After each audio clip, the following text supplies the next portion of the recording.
এখন যে ঘটনাটি আপনাদের সাথে শেয়ার করব, এই ঘটনাটি আমাদেরকে যিনি পাঠিয়েছেন তার নাম মোহাম্মদ সজীব শেখ।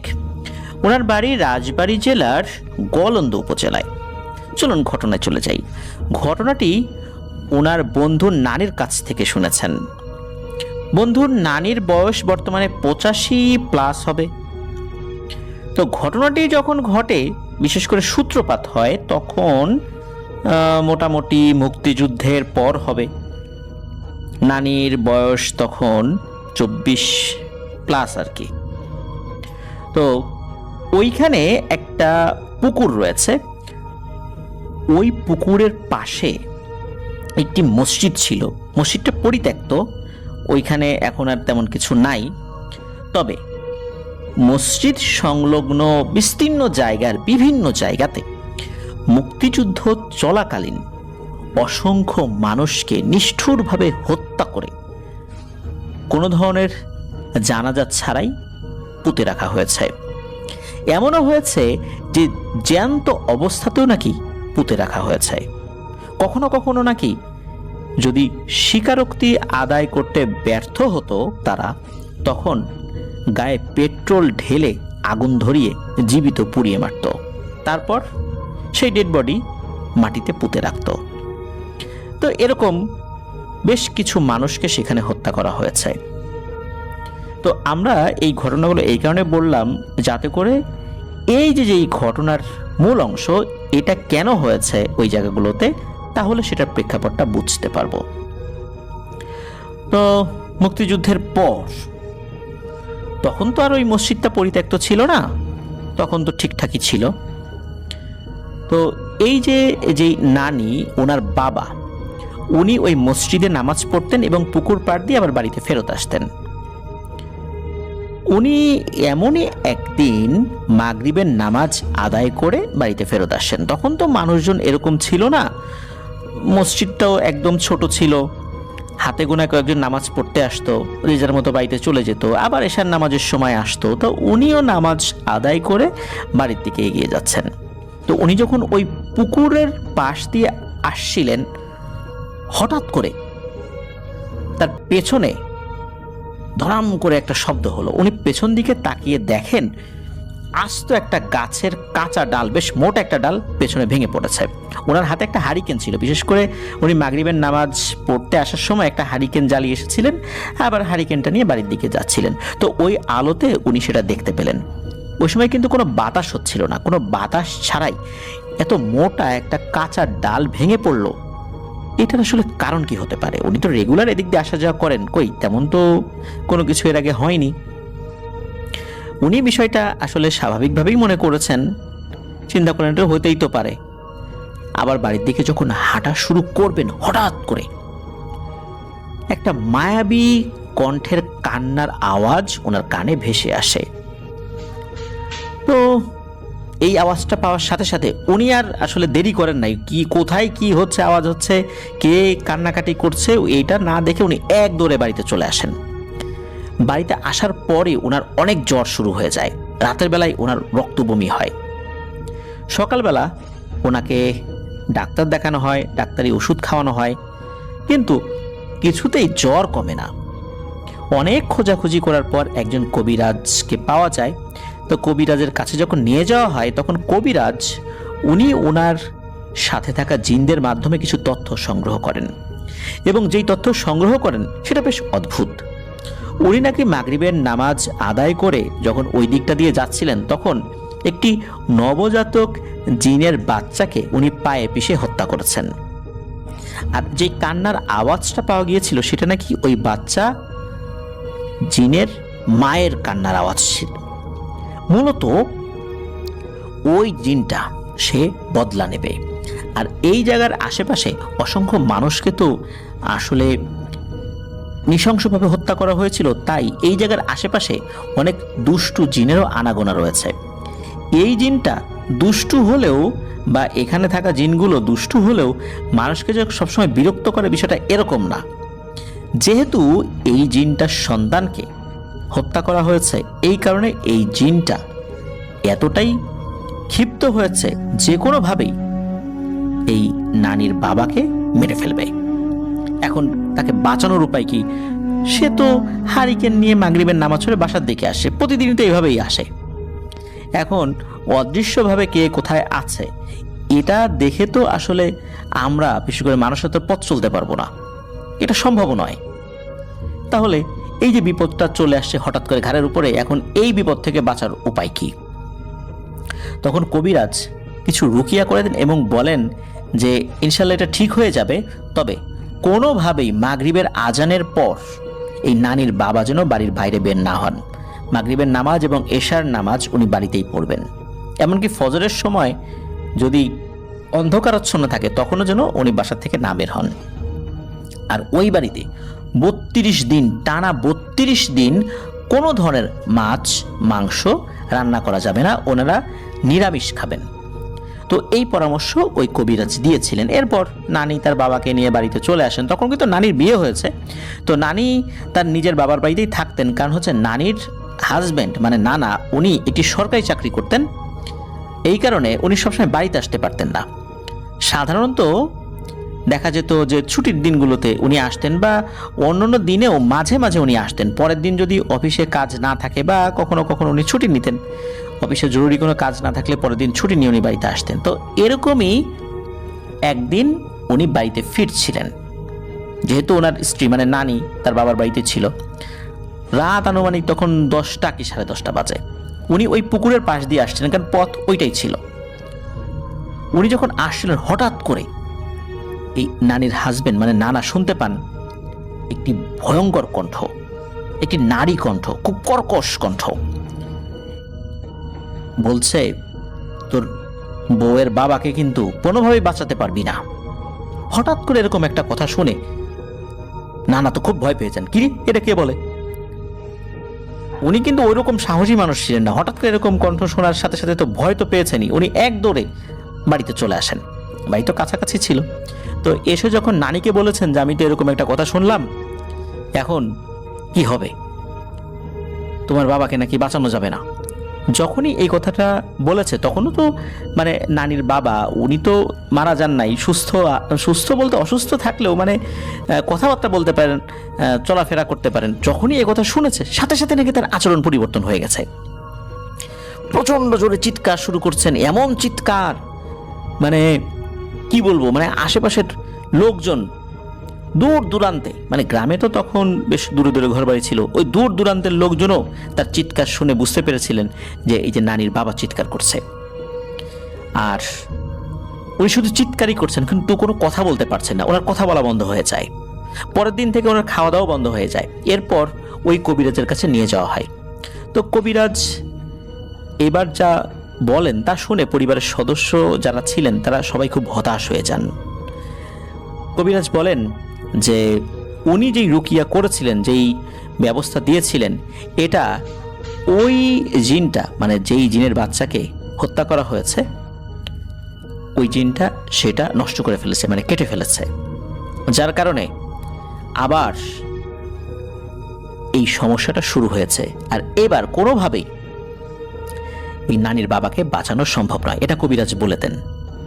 আসলে এরকমটা শোনার সাথে সাথে পরিবার সদস্যদের মন মানসিকতা কেমন হতে পারে প্রিয় লিসেনার্স, আপনারা একবার ভাবুন।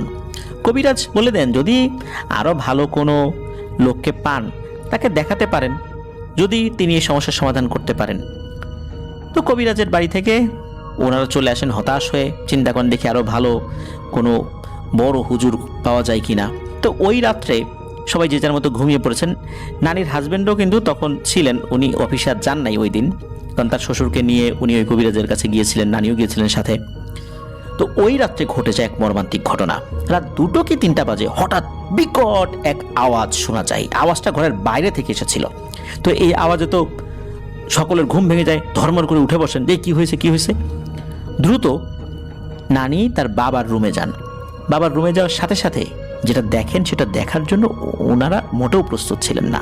ওনারা দেখেন যে নানির বাবার নিথর দেহ মাটিতে পড়ে রয়েছে আর উনি মারা গেছেন। ভয়ঙ্কর এই আওয়াজটা কোথা থেকে হয়েছে এটা বুঝতে পারেননি, তবে এই আওয়াজ যে স্বাভাবিক কোনো আওয়াজ ছিল না এটা বুঝতে পেরেছেন। নিঃসন্দেহে সেই জিনটাই নানির বাবাকে হত্যা করেছে। তো এটা তো গেল এই একটা ঘটনা, নানির বাবার সাথে ঘটে যাওয়া ঘটনা। এবার আমরা আসি আমাদেরকে যিনি ঘটনা পাঠিয়েছেন, এই যে সজীব ভাই, উনি যে বিষয়টা প্রত্যক্ষ করেছেন সেটাই আসি।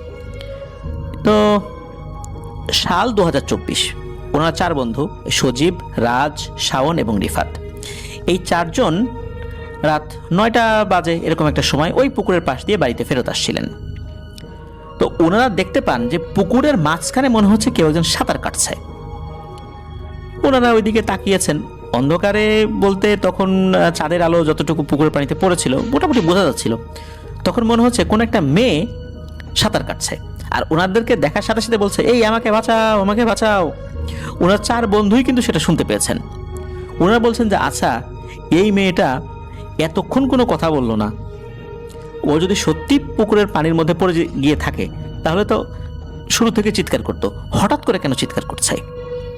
নিশ্চয়ই এটা স্বাভাবিক কিছু না, যেহেতু এই জায়গার আশেপাশে মাঝে মাঝে কিছু মানুষ টুকটাক ভয় পেয়েছে, নিশ্চয়ই এটা স্বাভাবিক কিছু না। তো এইটা যখন ওনারা বুঝতে পেরেছেন যে এটা স্বাভাবিক কিছু না রে, তাড়াতাড়ি ভাগ এখান থেকে, ওনারা 4 জন যে যেদিকে পেরেছেন দৌড় দিয়েছেন।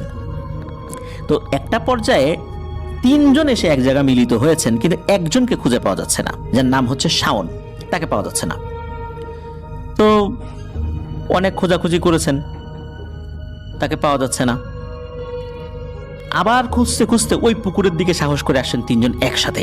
এইবার দেখেন ওই পুকুরের ঠিক মাঝামাঝি পানির উপরে দাঁড়িয়ে একটি মেয়ে, চেহারাটা ভালো করে বোঝা যাচ্ছে না, একটি মায়াবী সুরে কান্নাকাটি করছে, মায়াবী কণ্ঠে কান্নাকাটি করছে। এক ধরনের কান্না থাকে না, যে ওই কান্না শুনে মানুষ এগিয়ে যায় যে কি হয়েছে, কেন কান্নাকাটি করছো, ওইরকম এগিয়ে যাওয়ার মতো একটা শব্দ, যেই শব্দে যে কেউ মোহিত হয়ে তার প্রতি দরদ নিয়ে মানুষ এগিয়ে যাবে। কিন্তু এই অবয়বটা তো পানির উপরে দাঁড়িয়েছিল। তো ওনারা 3 জন দেখে ভয় পেয়ে গেছেন, আবার ওনারা এলোপাথারি দৌড় দিয়েছেন। এবার কিন্তু যে যার বাড়িতে চলে আসেন। তো পরের দিন জানতে পারেন যে শাওনের সাথে কি হয়েছিল। তো শাওন তো দৌড় দিয়েছে, তো দৌড় দেওয়ার সময় হঠাৎ করে একজন লোক বলছে, যাই এদিকে। তো উনি আবার ওই দিকটাতে গেছেন, মানে শাওন গেছেন ওইদিকে। তো ওই লোকটাকে দেখে শাওনের কাছে মনে হয়েছে তার বয়স 60 কি 70 হবে। তো কিছু না ভেবে বলছেন যে কাকা আমাকে ডাকলেন কেন? ওই লোকটাকে কিন্তু শাওন চেনে না। তো রাতের বেলা ডাকছে, ডাকার পর ওই লোকটা বলছে, এই এখান থেকে এক্ষুনি ভাগ, নাইলে কিন্তু বাঁচবি না। শাওন বলছে যে আপনি বলতেছেন যে বাঁচবো না, আমাদের এলাকা, আর আমাদের সাথে তো কারো শত্রুতা নাই, কারোর সাথে তো মারামারিও করি নাই, কে আমাদেরকে এখন মারবে? কি বলেন না বলেন, দূর, মজা করেন নাকি? তো যখন এই কথা বলছে, ওই লোকটা নাকি ঠাস করে শাওনের গালে একটা চর মারি দিয়েছে। আর চর যখন মেরেছে তখন শাওন ওই লোকটার হাত এবং পায়ের দিকে খেয়াল করছে। প্রথমে হাতের দিকে খেয়াল করেছে, তারপর পায়ের দিকে খেয়াল করেছে।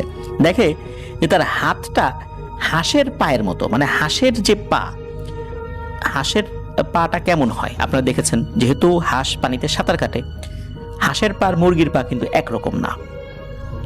হাঁসের যে নখগুলো, এই নখগুলো ফাঁকা ফাঁকা থাকলেও মাঝখানে একটা পর্দার মতো রয়েছে।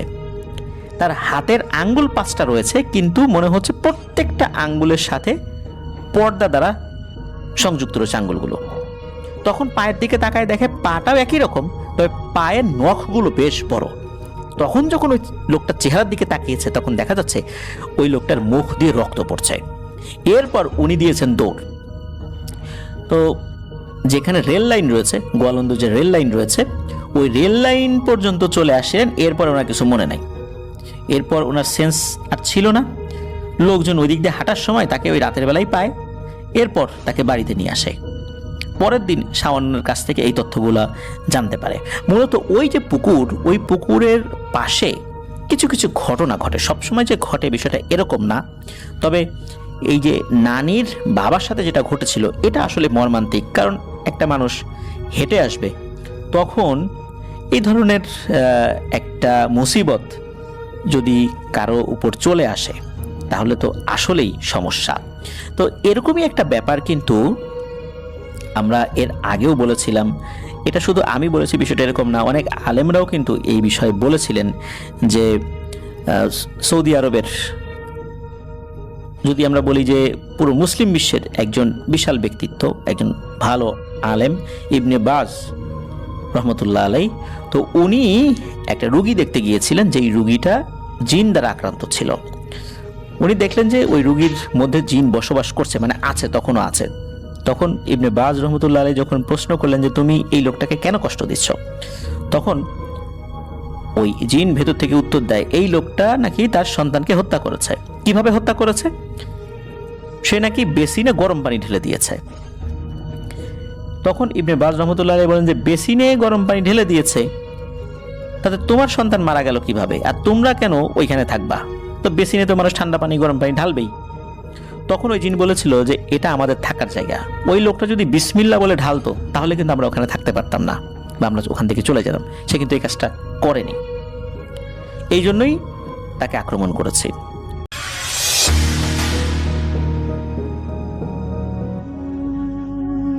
আসসালামু আলাইকুম ভাইয়া, কেমন আছেন? আমি ঈশান মাহমুদ, আমার বাসা কুমিল্লা। আজকে আমি যে ঘটনা শেয়ার করব, এটা আমার বন্ধুর সাথে ঘটে যাওয়া এক ভয়ঙ্কর মর্মান্তিক ঘটনা।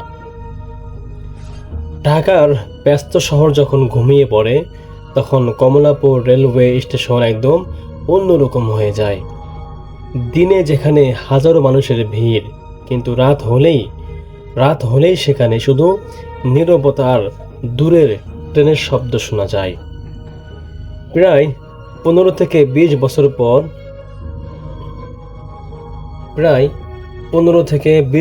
আগের ঘটনা।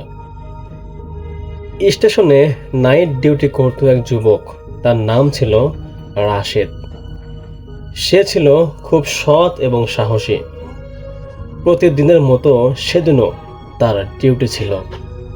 রাত তখন প্রায় 2:13। হঠাৎ দূর থেকে একটা অদ্ভুত শব্দ শোনা গেল।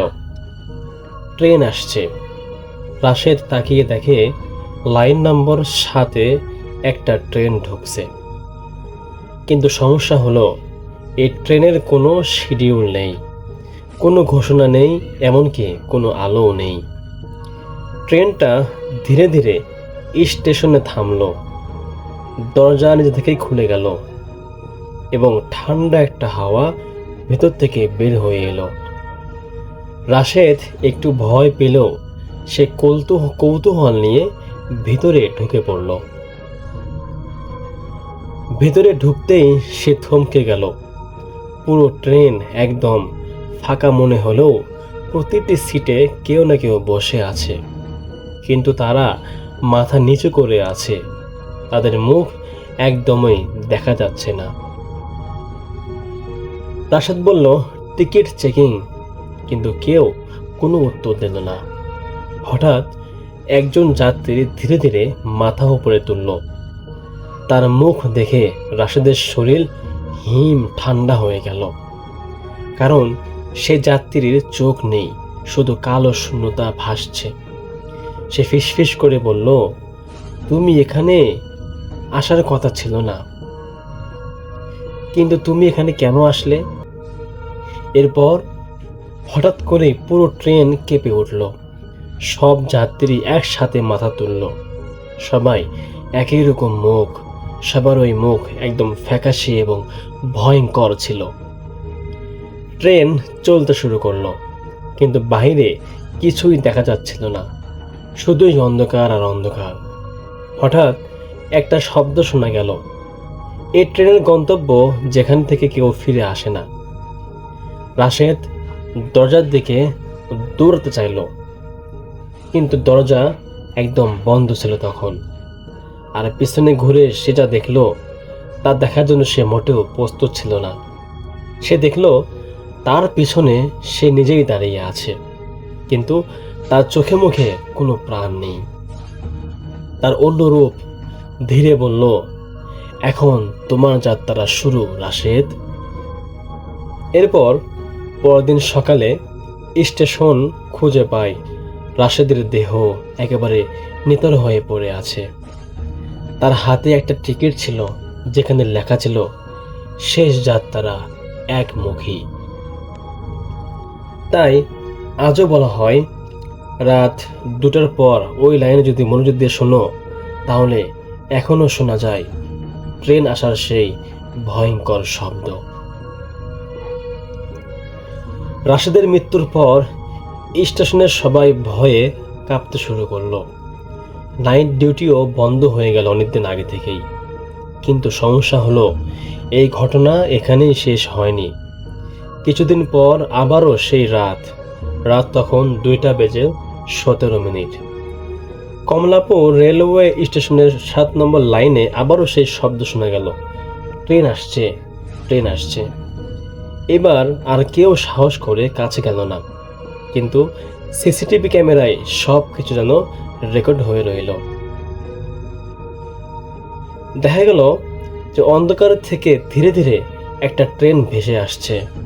ট্রেনের কোনো আলো নেই, কোনো শব্দ নেই, এবং শুধুমাত্র লোহার ঘর্ষণের শব্দ শোনা যাচ্ছে চির করে। যখন ট্রেন থামলো, দরজাও খুললো, আর এবার ভেতর থেকে কোনো একটা মানুষ বের হলো না, বরং দরজার ভেতর থেকেই বের হলো একটা লম্বা ছায়া, যেখানে যার কোনো মুখ নেই, চোখ নেই। সে ছায়াটা ধীরে ধীরে স্টেশনের প্ল্যাটফর্মে হাঁটতে শুরু করলো, আর হঠাৎ সে থেমে গেল ক্যামেরার সামনে। আর ক্যামেরা তখনই হঠাৎ বন্ধ হয়ে যায়। পরদিন সকালে ভিডিও চেক করে সবাই হতভম্ব হয়ে যায়। শেষ ফ্রেমে শুধু একটাই লেখা দেখা যায়, যেখানে লেখা ছিল, পরের যাত্রী তুমি।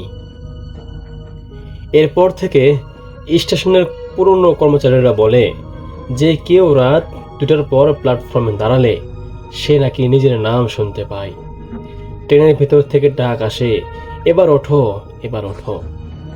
আর যেটা সবচেয়ে ভয়ঙ্কর, আজও কেউ নিশ্চিত না যে রাশেদ সত্যি কি মারা গেছে, নাকি সে এখনো সেই ট্রেনে বন্দী হয়ে আছে। এই ঘটনার পর কমলাপুর রেলওয়ে স্টেশনের 7 নম্বর লাইনটা বন্ধ করে দেওয়া হয়। নাইট ডিউটিও কমিয়ে নিয়ে আসা হয়, আর ওই লাইনটা ডেড জোন হিসেবে চিহ্নিত করা হয়। কিন্তু মানুষ যত এড়িয়ে চলুক, রাত 2:17 পর সত্যটা এখনো বদলায়নি। কিছুদিন পর এক নতুন নিরাপত্তারক্ষী যোগ দেয়। নাম ছিল নাসির। সে ছিল সাহসী, কিন্তু সে কখনোই কুসংস্কারগুলো মানত না। তার প্রথম রাতেই সহকর্মীরা তাকে সতর্ক করল, রাত 2টার পর 7 নম্বর লাইনের দিকে কখনো যেও না। নাসির হেসে বলল, গল্পে ভয় পেলে চাকরি করব কিভাবে ভাই। এভাবে সে হেসে উড়ে দিল। রাত তখন 2:17। চারদিকে নিস্তব্ধতা বিরাজমান। হঠাৎ দূর থেকে আবারও সেই শব্দ, ট্রেন আসছে, ট্রেন আসছে। নাসির ক্যামেরা মনিটরের দিকে তাকালো, আর ঠিক তখনই 7 নম্বর লাইনে আবারও সেই ট্রেন দেখা গেল। কিন্তু এবার একটা পার্থক্য ছিল, ট্রেনটা থামার পর দরজা নিচ থেকে খুলল না, বরং ভেতর থেকে একটা হাত বের হয়ে এলো, ধীরে ধীরে ঠান্ডা কালো হয়ে যাওয়া হাত। আর তারপর নাসিরের নিজের নাম শোনা গেল ট্রেনের ভেতর থেকে, নাসির। সে চমকে উঠল, কারণ সে নিশ্চিত ছিল ওখানে কোনো মানুষ থাকার কথা না। মনিটর ক্যামেরায় সে দেখল যে সে নিজেই প্ল্যাটফর্মে দাঁড়িয়ে আছে, কিন্তু তার পিছনে দাঁড়িয়ে আছে আরেকটা নাসির। তার চোখ সম্পূর্ণ ফাঁকা, মুখটাও ছিল ফ্যাকাশে। হঠাৎ মনিটর ব্ল্যাক হয়ে গেল, এবং তার পরের দিন নাসিরকে আর কোথাও খুঁজে পাওয়া যায়নি। শুধুমাত্র নাসিরের ইউনিফর্মটা পরেছিল 7 নং লাইনের পাশে। তার হাতে ছিল একটা পুরো টিকিট, যেখানে লেখা ছিল, শেষ যাত্রী গ্রহণ করা হয়েছে। এই ছিল ভাই আজকের ঘটনা। আশা করছি আপনাদের সকলের আজকের ঘটনা ভালো লেগেছে। ঠিক আছে ভাইয়া, সবাই ভালো থাকবেন। আল্লাহ হাফেজ।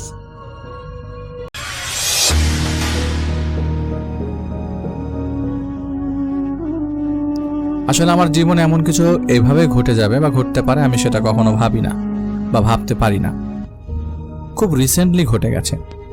কিছুদিন আগেই কোরবানি ঈদ চলে গেল। কোরবানি ঈদের ছুটিতে আমি বাড়িতে যেতে পারিনি। অফিসিয়াল কিছু কাজ থাকায় আমাকে ঢাকাতেই থাকতে হয়েছে। ঈদের আগের দিন আমি আমার ওয়াইফকে বাসে তুলে দিয়ে বাসায় এসে সারাদিন গান শুনে মুভি দেখেই কাটিয়ে দিই। সন্ধ্যায় আমি ঘরের সব আলো অফ করে জানালার পাশে বসে বসে আমার ওয়াইফের সাথে কথা বলছিলাম। তখন আমি কেমন একটা হুইসপার অথবা কেউ ফিস ফিস করছে এরকম শব্দ পাই। কেমন একটা ফিস ফিস শব্দ ছিল সেটা কিন্তু বোঝা যাচ্ছিল যে শব্দটা আমার কানের ঠিক পাশেই, কেননা আমার মোবাইলটা বাম কানে ধরেছিলাম আর শব্দটা আমি ডান কানে শুনতে পাই। আমি কথা শেষ করে ভাবছিলাম কিসের শব্দ ছিল ওটা। পরে ভাবলাম যে হয়তো বাহির থেকে আসতে পারে, সেটা ভেবে আমি আর পাত্তা দিলাম না। রাত 12টার বেশি, তখন 1টার কাছাকাছি, মোটামুটি সবই নিস্তব্ধ। আমি রাতের খাবারটা শেষ করে এসে তখন ল্যাপটপ অন করে মুভি দেখছিলাম। হঠাৎ মনে হলো আমার ঘাড়ের উপর কেউ থুতু মারল। থুতু কেন বললাম, কারণ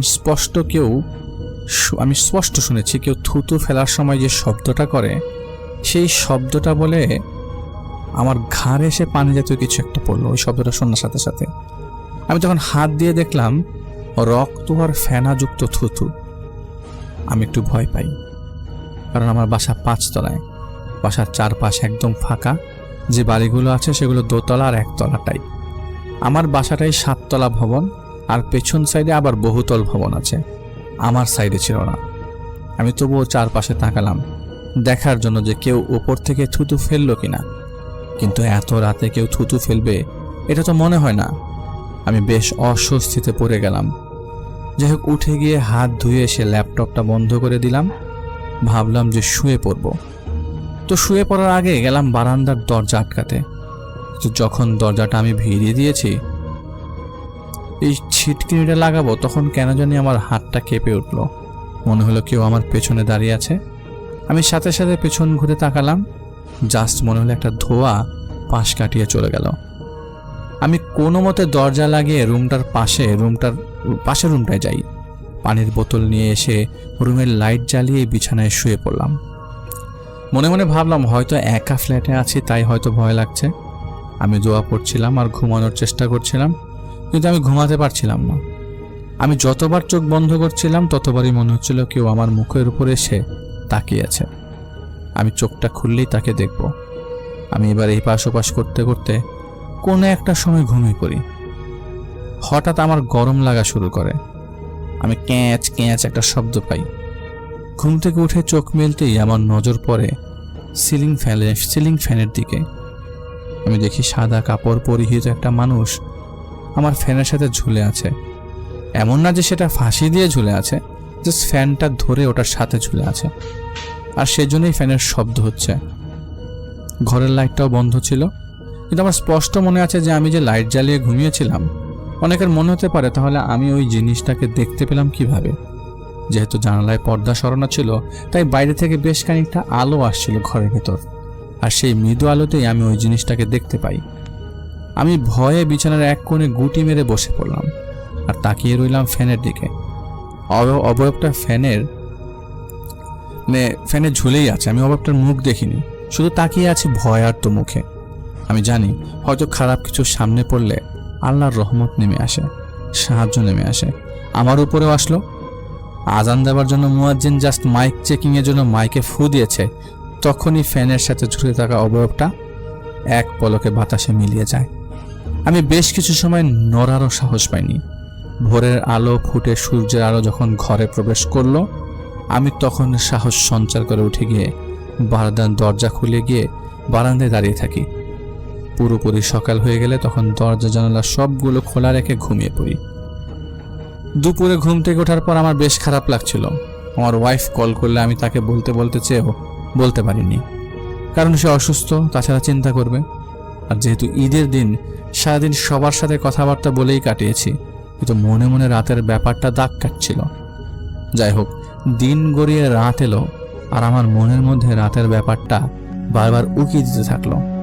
তাই আমি ভাবলাম আজ আর ঘুমাবই না, সেদিন সারা রাত আমি নির্ঘুম কাটিয়ে দিলাম। পুরো রাতে শুধু 2 বার আমার বাসার যে আরেকটা খালি ঘর আছে সেখান থেকে কাচের গ্লাস বা বাটি সজোরে আছাড় মেরে ফেলে দিলে সেটা ভেঙে যেমন ঝনঝন আওয়াজ হয় তেমন আওয়াজ আসলো, কিন্তু আমি খাট থেকে 1 পাও নিচে নামলাম না। মজার ব্যাপার হলো, সকালে ভোরের আলো ফোটার পর যখন আমি ওই রুমে যাই সব কিছু একেবারে ঠিকঠাক, কোনো গ্লাস ভাঙা নেই, কোনো জিনিসপত্র এলোমেলো নেই। সারা রাতের ক্লান্তিতে সকালে আমি ঘুমিয়ে পড়ি। তবে আমি শান্তি পাচ্ছিলাম না যে আজ রাত আমার সাথে কি হতে পারে। কিন্তু আমার কিছু হয়নি, আমি কিছু দেখিও নাই। যাই হোক, মনে মনে নিয়ত করলাম আমার ওয়াইফ না আসা পর্যন্ত বাকি দিনগুলো এভাবে না ঘুমিয়ে কাটিয়ে দিব। সেদিনও সবার সাথে কথাবার্তা বলে কাটালাম।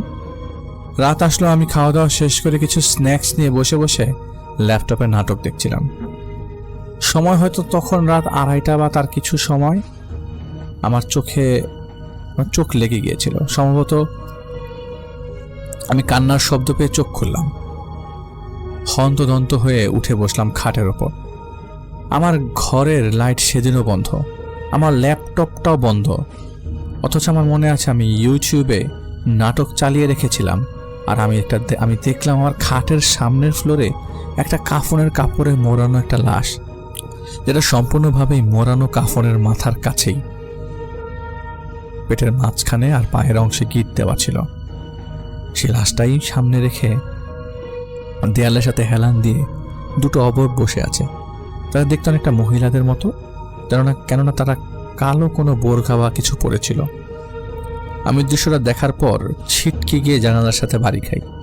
শুধু জোরে জোরে চিৎকার করতে থাকি, কিন্তু জানি না সে চিৎকার কারো কানে পৌঁছেছে কিনা। আমার ভেতরটা শুকিয়ে আসছিল। মনে হচ্ছিল পুরো একটা সমুদ্র পানিও আমি একা খেয়ে ফেলে ভয়ের তৃষ্ণা আমার কাটবে না। কিন্তু অনেকটা সময় পর আমি অবাক হয়ে গেছিলাম, কারণ 2 জন মহিলা লাশটা সামনে রেখে শুধু কেঁদেই যাচ্ছিল। আমি কতক্ষণ এভাবে ছিলাম আমি জানি না। হঠাৎ আমার মনে হলো আমার মাথাটা ঘুরছে, চোখ মুখ অন্ধকার হয়ে এলো আমার। আমি পাশে থাকা কোলবালিশটা জড়িয়ে ধরি। ভয় আর আতঙ্ক নিয়ে হয় অজ্ঞান হয়ে আছি, না হয় কোনো শক্তি আমাকে ততক্ষণে ঘুম পাড়িয়ে দিয়েছিল। কতক্ষণ এভাবে ঘুমিয়েছি আমার জানা নাই। আমার হঠাৎই ঘুম ভাঙল। আমি চোখ মেলে দেখি আমি যে কোলবালিশটা জড়িয়ে ধরে ঘুমিয়েছিলাম সেটা সেখানে নেই। সেখানে কে আছে জানেন? সেখানে নিচে যে লাশটা দেখেছিলাম কাফনে মোড়ানো, সেই লাশটাকেই আমি জড়িয়ে ধরে আছি। আমার একটা পা আর একটা হাত দিয়ে সেই লাশটা জড়িয়ে ধরেছি। লাশটার মুখটাও কাফন দিয়ে মোড়ানো, মাথার কাছে গিট দেয়া। আমার কলিজা তখন শুকিয়ে গেছে, চোখ দুটো যেন বন্ধ হয়ে যাওয়ার মতো উপক্রম। ঘড়ির মতো আটকে গেছে আমার সব কিছু। বুকের বাঁ পাশটায় একটা মোচড় দিয়ে ব্যথায় আমার শরীরটা হঠাৎ করে কাঁপুনি দিতে শুরু করে। আমি কাঁপতে কাঁপতে 2 চোখে শুধু বিদ্যুৎ চমকালে যেমন হয় তেমন হতে লাগলো। এরপর আমার আর কিছু মনে নেই। সকালে বেশ দেরিতে আমার ঘুম ভাঙার পর বুঝতে পারলাম রাতে আমার মুখ দিয়ে রক্তসহ ফেনা চলে এসেছিল ভয়ে, কারণ আমার বালিশে তখনও সেগুলো শুকিয়ে লেগেছিল। আমি জানি না রাতে আমার সাথে কি হয়েছিল, তবে আমার ঘাড়ে আমি প্রচুর ব্যথা অনুভব করছিলাম। যাই হোক, আমি উঠে গোসল করলাম, ফ্রেশ হলাম। এরপর রুমে এসে দোয়া দুরুদ পড়তে লাগলাম আর ভাবতে লাগলাম কি করা যেতে পারে। আমার ওয়াইফ কল করলে আমি তাকে কিছুটা হিন্ট দিলাম, বললাম তুমি তাড়াতাড়ি চলে আসো, আমি বাসায় ভয় পাচ্ছি। কিন্তু এত কিছু যে ঘটলো সেটা আর তাকে বলার সাহস পাইনি। সে বলল দোয়া কালাম পরও ঠিক হয়ে যাবে। এদিকে আমার মনে তখনও ভয় কাজ করছিল যে আমি কি দৃশ্য দেখলাম গত রাতে। এখন কি করব, কোথায় যাব? ঢাকায় তেমন কোনো আত্মীয় নাই যে তাদের ওখানে যাব। এসব ভাবতে ভাবতে সারাদিন পার করলাম।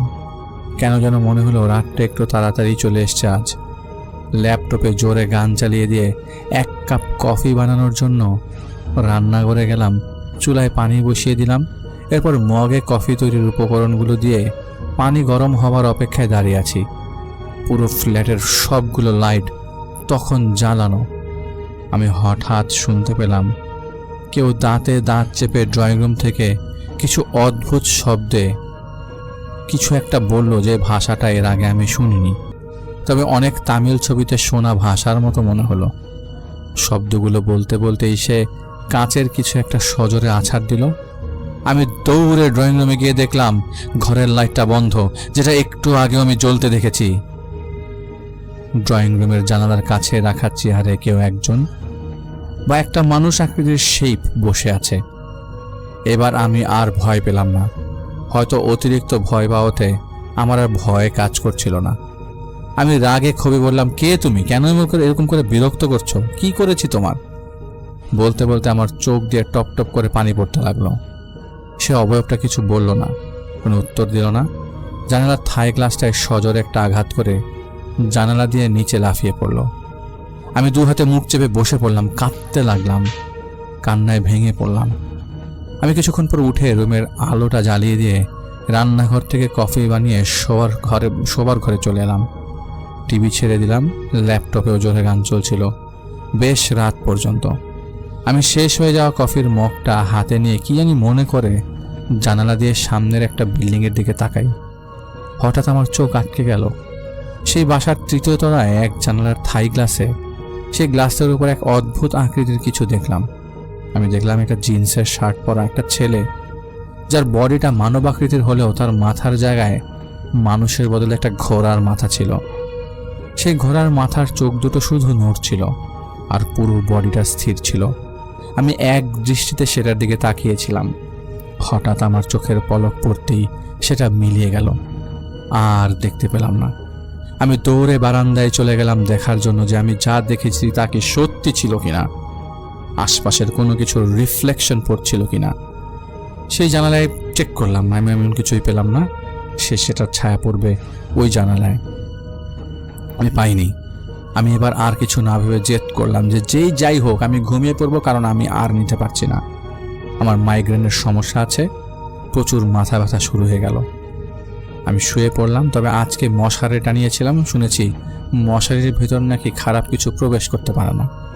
তো মশারি টানিয়ে আমি একদম দেয়ালের সাথে লেগে শুয়ে পড়লাম। আজকে আর কোল বালিশটা নিলাম না, কারণ সেদিন ভয় পাওয়ার পর ওইটাকে আমি ওয়ার্ড্রোবে তুলে রেখে দিয়েছিলাম। কিন্তু কোল বালিশ ছাড়া আমি ঘুমাতে পারি না।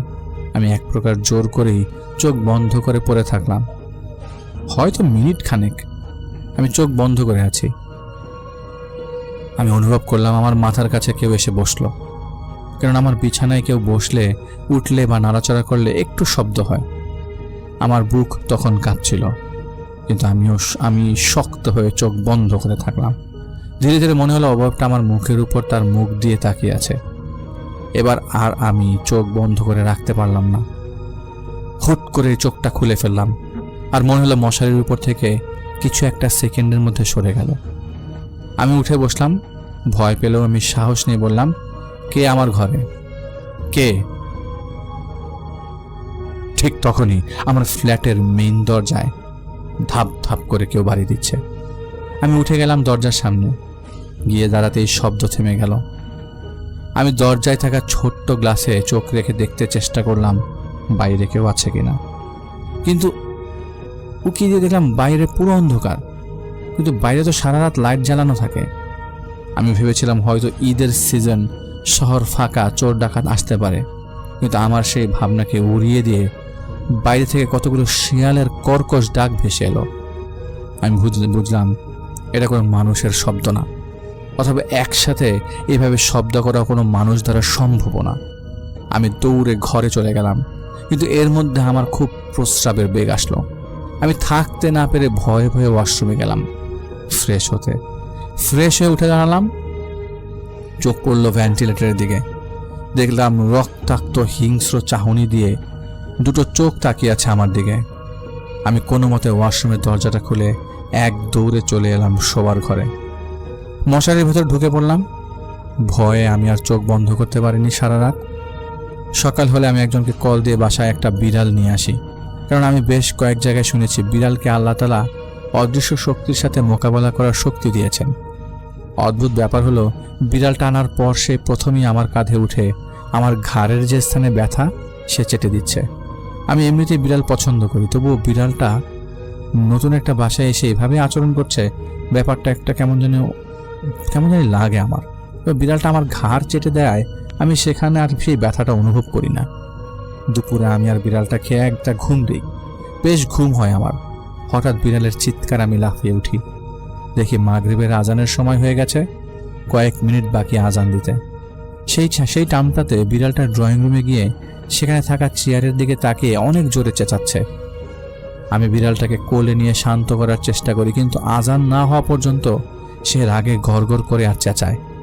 এই কয়েকদিন আমার বাসাটা কেমন একটা গুমট আর ভারী ভারী লাগলেও আজকের মাগরিবের আজানের পর থেকে একদমই নর্মাল অনুভব করছিলাম। রাতে আমি নর্মালি খেয়ে দিয়ে বিড়ালটাকে নিয়ে ঘুমিয়ে পড়ি, কিন্তু সে ঠিক মাঝরাতে উঠে মশারিটা খামচানো শুরু করে বাইরে বের হবার জন্য। আমি মনে করেছিলাম সে হয়তো পটি করার জন্য বাইরে যেতে চেয়েছিল, তাই আমি মশারি থেকে তাকে বাইরে বের করে দিয়েছিলাম। সে এক জোরে ড্রয়িং রুমে ছুটে গেল, আবার সন্ধ্যার মতো রাগে গড়গড় করে চেঁচাতে লাগলো। বেশ কিছুক্ষণ পর সে শান্ত হয়, আমি তাকে কোলে নিয়ে বিছানায় চলে আসি। সেদিনের পর আমি যে কয়েকদিন একা ছিলাম আর কিছু দেখিনি বা অনুভব করিনি। আর বিড়ালটা সবসময় আমার সাথেই থাকতে শুরু করে। ইভেন রাতে ওয়াশরুমে গেলে সে গিয়ে দরজার সামনে বসে থাকবেই, তার যত রাতই হোক বা সে যত গভীর ঘুমিয়ে থাকুক। এরপর আমার ওয়াইফ বাসায় চলে আসার পর ছোট ছোট কিছু ঝামেলা এখনো হচ্ছে, হয়তো চলবে। সবাই দোয়া করবেন আমাদের জন্য। ধন্যবাদ মার্জি আপু আপনার কালেক্টেড স্টোরির জন্য। যিনি ঘটনা পাঠিয়েছেন তিনি হয়তো চাইছিলেন না আমি তার নামটা প্রকাশ করি, আমরা তার নাম প্রকাশ করলাম না, তার ঘটনা সেভাবেই থাকলো এবং অসম্ভব সুন্দর একটি ঘটনা শেয়ার করেছেন।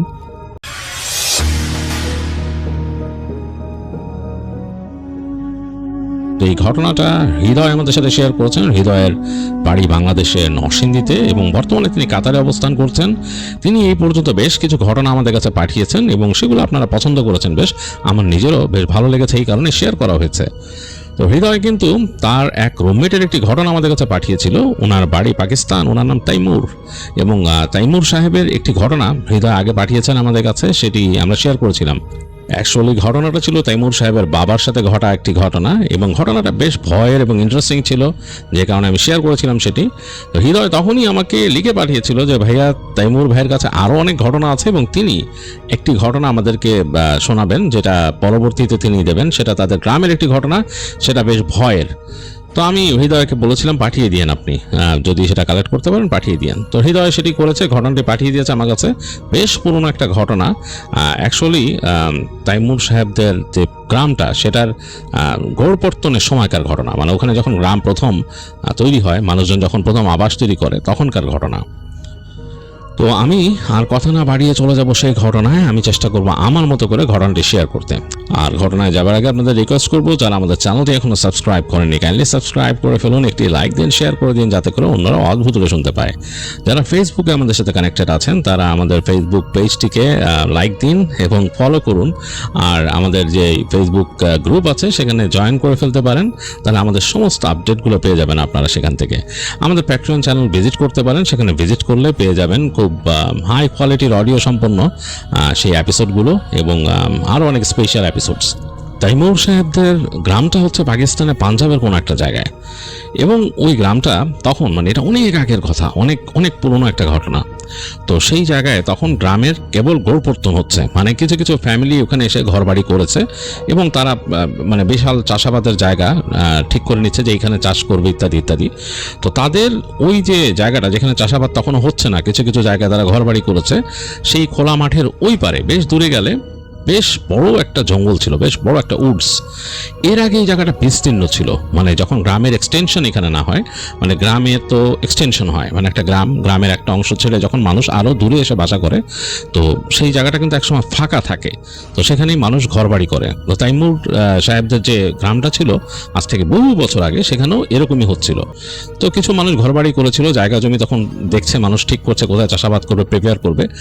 সেই এলাকার মানে মূল যে তারা এন্ট্রেন্স বানিয়েছিল যেখানে ঢোকার জন্য গ্রাম, তো সেখান থেকে বাঁ দিকে গেলে দূরে একটা নদী আছে, সেই নদী থেকে তারা কিভাবে খাল কেটে এখানে সেচের ব্যবস্থা করবে জমি জমা করলে সেগুলো চিন্তা করতেছে। আর ডান দিকে তাদের যে গ্রামের ডান দিকের যে জায়গাটা, সেটা দিয়ে বেশ দূর গেলে, এই মাঠগুলো পার হয়ে গেলে দূরে বেশ ঘন জঙ্গল। আর কি ঘন জঙ্গল মানে কি, ঘন বলতে যে গাছ একটার সাথে একটা ডেন্সড এরকম না, মানে কেমন জানে গা ছমছম করা একটা জঙ্গল। মানে ঢুকলে বড় বড় গাছ আছে, বেশ ফাঁকা ফাঁকা জায়গা, এবং দেখা যাচ্ছে যে বেশ খানিকটা ফাঁকা জায়গা নিয়ে আবার কিছু গাছপালা, আবার অনেকটা ফাঁকা জায়গা এরকম। কিন্তু ওই জঙ্গলটা কেমন যেন ভয় জায়গা নিয়ে ছিল, মানে অনেক গাছ আছে যেগুলো দেখা গেছে যে মরে গেছে কিন্তু গাছ দাঁড়ায় আছে, মানে গাছে পাতা টাতা নাই এরকম। তো যাই হোক, ওখান থেকে মানুষ কাঠ আনতে যেত আর কি, যারা নতুন আসছে তারা ওখান থেকে কাঠ আনতে যেত, এবং দূরের গ্রাম থেকেও আসতো মানুষজন, কিন্তু দেখা যায় যে বিকালের পরে আর মানুষজন থাকতো না। তো এই হচ্ছে তখনকার এই গ্রামের অবস্থা, মানুষজন খুব কম, এবং ঘর বাড়িগুলোও এত কাছাকাছি হয় নাই। মানে যারা যারা জমির বরাদ্দ নিয়ে কাজ করতে গেছে তারা একজন ঘর করছে, তার থেকে বেশ খানিকটা দূরে গিয়ে আরেকটা ঘর এরকম। তো এই ঘটনাটা অ্যাকচুয়ালি ফজল নামে একজন ব্যক্তি এবং তার পরিবারকে কেন্দ্র করে গড়ে উঠছে। এই ফজল যিনি ছিলেন তিনি পাশের এক গ্রাম থেকে এখানে মুভ করে আসছিলেন, মানে ওখানে তার যে অবস্থা ছিল, এখানে তিনি শুনছেন যে তিনি এখানে যে চাষাবাদ করেন, ঘরবাড়ি করেন, আরও ভালো তিনি করতে পারবেন, আরও বেশি জায়গা পাবেন, এই ইত্যাদি ইত্যাদি শুনে আরও যারা এখানে এর আগে আসছে তাদের কাছ থেকে শুনে তিনি এখানে মুভ করছিলেন। তো যেহেতু পরে মুভ করছেন, এই ফজল সাহেবের জায়গাটা পেয়েছিলেন শেষের দিকে, মানে গ্রামের দৃশ্যটা এরকম যে ওই গ্রামের মূল রাস্তা থেকে যখন ঢোকে অনেক দূর হেঁটে গেলে প্রথমে ঘর বাড়ি কিন্তু নাই, প্রথমে মানে চাষাবাদের জমি আর কি। তো সেটা অনেক দূর এরকম দাগ দিয়ে রাখা, সে জমি গমের চাষ হয় সেখানে। সে তারপরে গেলে বেশ খানিকটা গেলে প্রথম ঘর বাড়ি শুরু হয়। তো তারপরে এরকম কয়েকটা ঘর বাড়ি আছে, এরকম আস্তে আস্তে যায় ওই আরও কিছু ঘর বাড়ি, তারপর যে আবার ফসলের মাঠ, মানে এইভাবেই তখনকার গ্রামগুলা তৈরি হতো। এবং অনেকের জায়গায় ভয় পাইছিল যে এখানে তার ঘর, তার আগেও কিন্তু ওই পাশের ঘরের জমি, তারপরে জমি এরকম। তো এরকম ফজল সাহেবের জমিটা পড়ছিল লাস্টে, মানে তার জমিও লাস্টে, তার আগে তার ঘর, একটা ফাঁকা জায়গা, সেখানে তিনি ঘর করছেন, মোটামুটি 2-3টা রুম, এবং তার অন্যান্য যে মানে আর কি তার রান্নাঘর, বাথরুম ইত্যাদি ইত্যাদি, আর সামনে একটু ফাঁকা জায়গা। তার বাঁ পাশে হলো অন্য মানুষের জমি, আর ডান দিকে ওনার জমি। তো উনি তখনও ওই জমি প্রিপেয়ার করে নাই, তিনি দেখতেছেন, এবং ওই যে বললাম যে সেচের ব্যবস্থা মানুষ টানতেছে ইত্যাদি ইত্যাদি কাজ করতেছে। তো উনি জমি প্রিপেয়ার করার কাজে আছেন আর কি। বেশ বড়, অনেক অনেক জমি পাইছেন তারা সবাই, তো বেশ জমি। এবং তারপরে এই ফজল সাহেবের জমির পরেই কিন্তু ওখানে এই জঙ্গল শুরু হয়েছে, মানে ওই যে গাছপালা, বন, কাঠের বন। তো কাঠের বন কেন বললাম, ওখানে তো মানুষ কাঠ সংগ্রহ করে আনে, এবং গ্রামে তখন তো মানে আজ থেকে অনেক বছর আগে তখন তো এই রান্নাবান্না, এই লাকড়ি মাকড়ি এগুলো দিয়েই হতো। তো ওখান থেকে কাঠ সংগ্রহ করে আনে। তো এইটা একটা সুবিধা হয়েছিল ফজল সাহেবের জন্য। তিনি এবং তার পরিবার মাঝে মাঝেই এই লাকড়ি কুড়াতে যেতেন ওখানে, কুঠার নিয়ে যেতেন, কুঠার নিয়ে গিয়ে এই যে বিস্তীর্ণ ফসলের মাঠ এগুলো পার হয়ে, তারপর যে অনাবাদি আরও কিছু জমি আছে সেগুলো পার হয়ে হেঁটে যে বনে ঢুকতেন, ঢুকে সেখানে হেঁটে এই কাঠ কুড়াই নিয়ে আসতেন, গাছের শুকনো ডাল, কিছু জায়গা কোনো একটা গাছ হয়তো একটু পড়ে গেছে বা যেগুলো শুকায় গেছে ওগুলো কেটে কেটে ডালপালা নিয়ে আসতেন। এরকম আরও মানুষ যেত গ্রামের। তো ফজল সাহেবের জন্য সোজা ছিল তার বাসা থেকে কাছে অন্যদের কাছ থেকে। তো যাই হোক, ফজল সাহেব ওখানে ওঠার পর মোটামুটি তিনি এগুলো গুছাই নিচ্ছিলেন, তার জমি রেডি করতেছিলেন। এর মধ্যে প্রতিদিন এদিক ওদিক দেখতেন, অন্যদের সাথে হাঁটতেন, ওই সেচের নালা নিয়ে কথা বলতেন। তো এইভাবে তার দিন কয়েকদিন কেটে যাচ্ছিল। তো তিনি যখন ওখানে চাষাবাদ করলেন, তার ওখানে প্রথম এই গম উনি বুনছেন, গাছগুলা হয়েছে এরকম একটা অবস্থা। তো তার এক ছেলে এক মেয়ে ছিল। তো ছেলেমেয়েরা খুব খুশি নতুন জায়গায় এসে, এবং তাদের কাছে বেশ ভালো লাগতো। তো যেই ব্যাপারটা ছিল যে ফজল সাহেবের মেয়ে ছিল, সে টিনেজ, ওর নাম ছিল ওয়াহিদা, এগুলা ছদ্মনাম। তো সে ওই খুব পছন্দ করতো সন্ধ্যার পর মানুষজন যখন থাকতো না, সে হেঁটে তার বাসার থেকে সামনেই যে ফসলের মাঠ ওখানে নেমে যেত।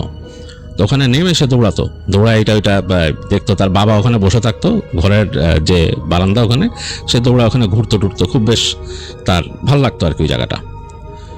তো এরকমভাবে তাদের দিন কাটতেছে, খুব ভালো একটা অবস্থা। তো ওখানে একটা জিনিস শুরু হয় কিছুদিন পরে, যেটা হচ্ছে ওই গ্রামের মানুষরা গভীর রাতে একটা ডাক শুনতে পায়। ডাকটা কেমন যেন ভয়ঙ্কর ডাক, ওই যে জঙ্গল আছে, জঙ্গল থেকে আসে ডাকটা, এরকম মনে হচ্ছে নেকড়ে যদি পাল ধরে ডাকে সেরকম ডাক। তো তারা জানে ওখানে নেকড়ে ছিল না, ওই বনে নেকড়ে নাই, যেহেতু কাঠ টাট পোড়াইতে যায় তারা জানে ওখানে নেকড়ে নাই। এটা দিনের বেলা তারা অনেকে মিলে ভেরিফাইও করছে যে ওখানে নেকড়ে নাই, এবং মানুষের কাছ থেকেও শুনছে, আশেপাশের গ্রামের মানুষ এদের অনেকের সাথে কথা বলে দেখছো নেকড়ে নাই। রাতে কি ডাকে, এইটা যখন নাকি তারা ওই পাশের গ্রামের মানুষদেরকে জিজ্ঞেস করছে, তারা তাদেরকে কিছু বলতে চায় না, মনে হয় তারা চুপ করে যায়। শুধু দু একজন মুরব্বী বলছে যে ওদিকে যেও না, যখন ডাক টাক শুনবা তখন চুপ করে থাকবা, তোমরা ওদিকে মানে ফোকাস করবা না, মানে ওদিকে ফোকাস করবে না, তোমাদের বাসার আশেপাশেও যদি ডাকে কখনো ওগুলার দিকে তাকাবা না, ওগুলার দিকে মানে নজরও দিবা না, নিজের মতো চুপচাপ থাকবা। তোমরা একটা নতুন জায়গা আবাদি করতে গেছো, ওই জায়গা আগে ছিল ভ্যাকেন্ট, মুরব্বী কয়েকজন বলছে আর কি, ওই জায়গা খোলা ছিল আর কি, খালি পড়েছিল, এবং জঙ্গল মানে পাস, মানে জঙ্গলের একদম পাশে, ওখানে তোমরা গেছো নতুন করে আবাদি করতেছো মানে নতুন জায়গার মধ্যে, তো ওই জায়গায় তো একটু উল্টাপাল্টা জিনিস হইতেই পারে, কত কিছু ওখানে ঘোরাফেরা করতো, এগুলো নজর দিবা না, চুপচাপ থাকবা।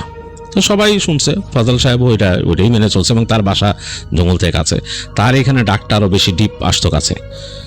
তো কোনো কারণে ওয়াহিদা মানে ওনার যে মেয়ে, সে এই যে এই সাউন্ডটা শুনে মানে তার কিউরিয়াসিটি হইতো খুব, সে প্রায় তাদের যে ঘরের জানালা আছে জানালা দিয়ে উকি দিত এই শব্দ শুনলে, কারণ সে আর তার মা থাকতো পাশের রুমে, ফজল সাহেব আর তার ছেলে সামনের দিকে থাকতো রুমটাতে।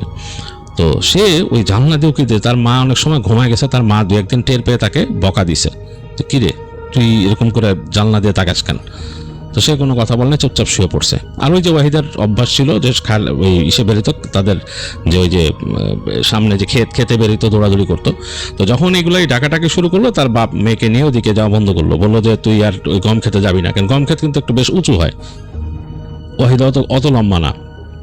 বাপ বলতো ওখানে আর যাবি না, দরকার নেই ওখানে হাঁটাহাঁটি করার।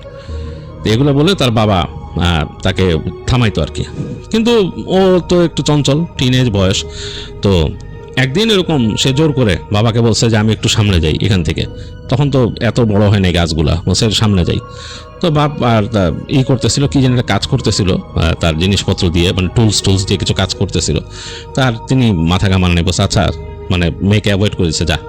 তো তিনি কাজ করতেছেন তার মতো হ্যারিকেনের আলোয়, আর ওয়াহিদা ওখান থেকে দৌড়াতে দৌড়াতে সামনে চলে আসছে, মানে ওই ক্ষেতের মধ্যে দিয়ে। তো তখন মোটামুটি গাছগুলা বেশ একটু বড় হয়েছে, তার কোমর পর্যন্ত হয়ে গেছে। তো তার কাছে বেশ ভালো লাগতেছে, এবং চাঁদ উঠছে আকাশে, চাঁদের আলো পড়ে ক্ষেতটা যেন কেমন চকচক করতেছে, বাতাস এরকম বইতেছে।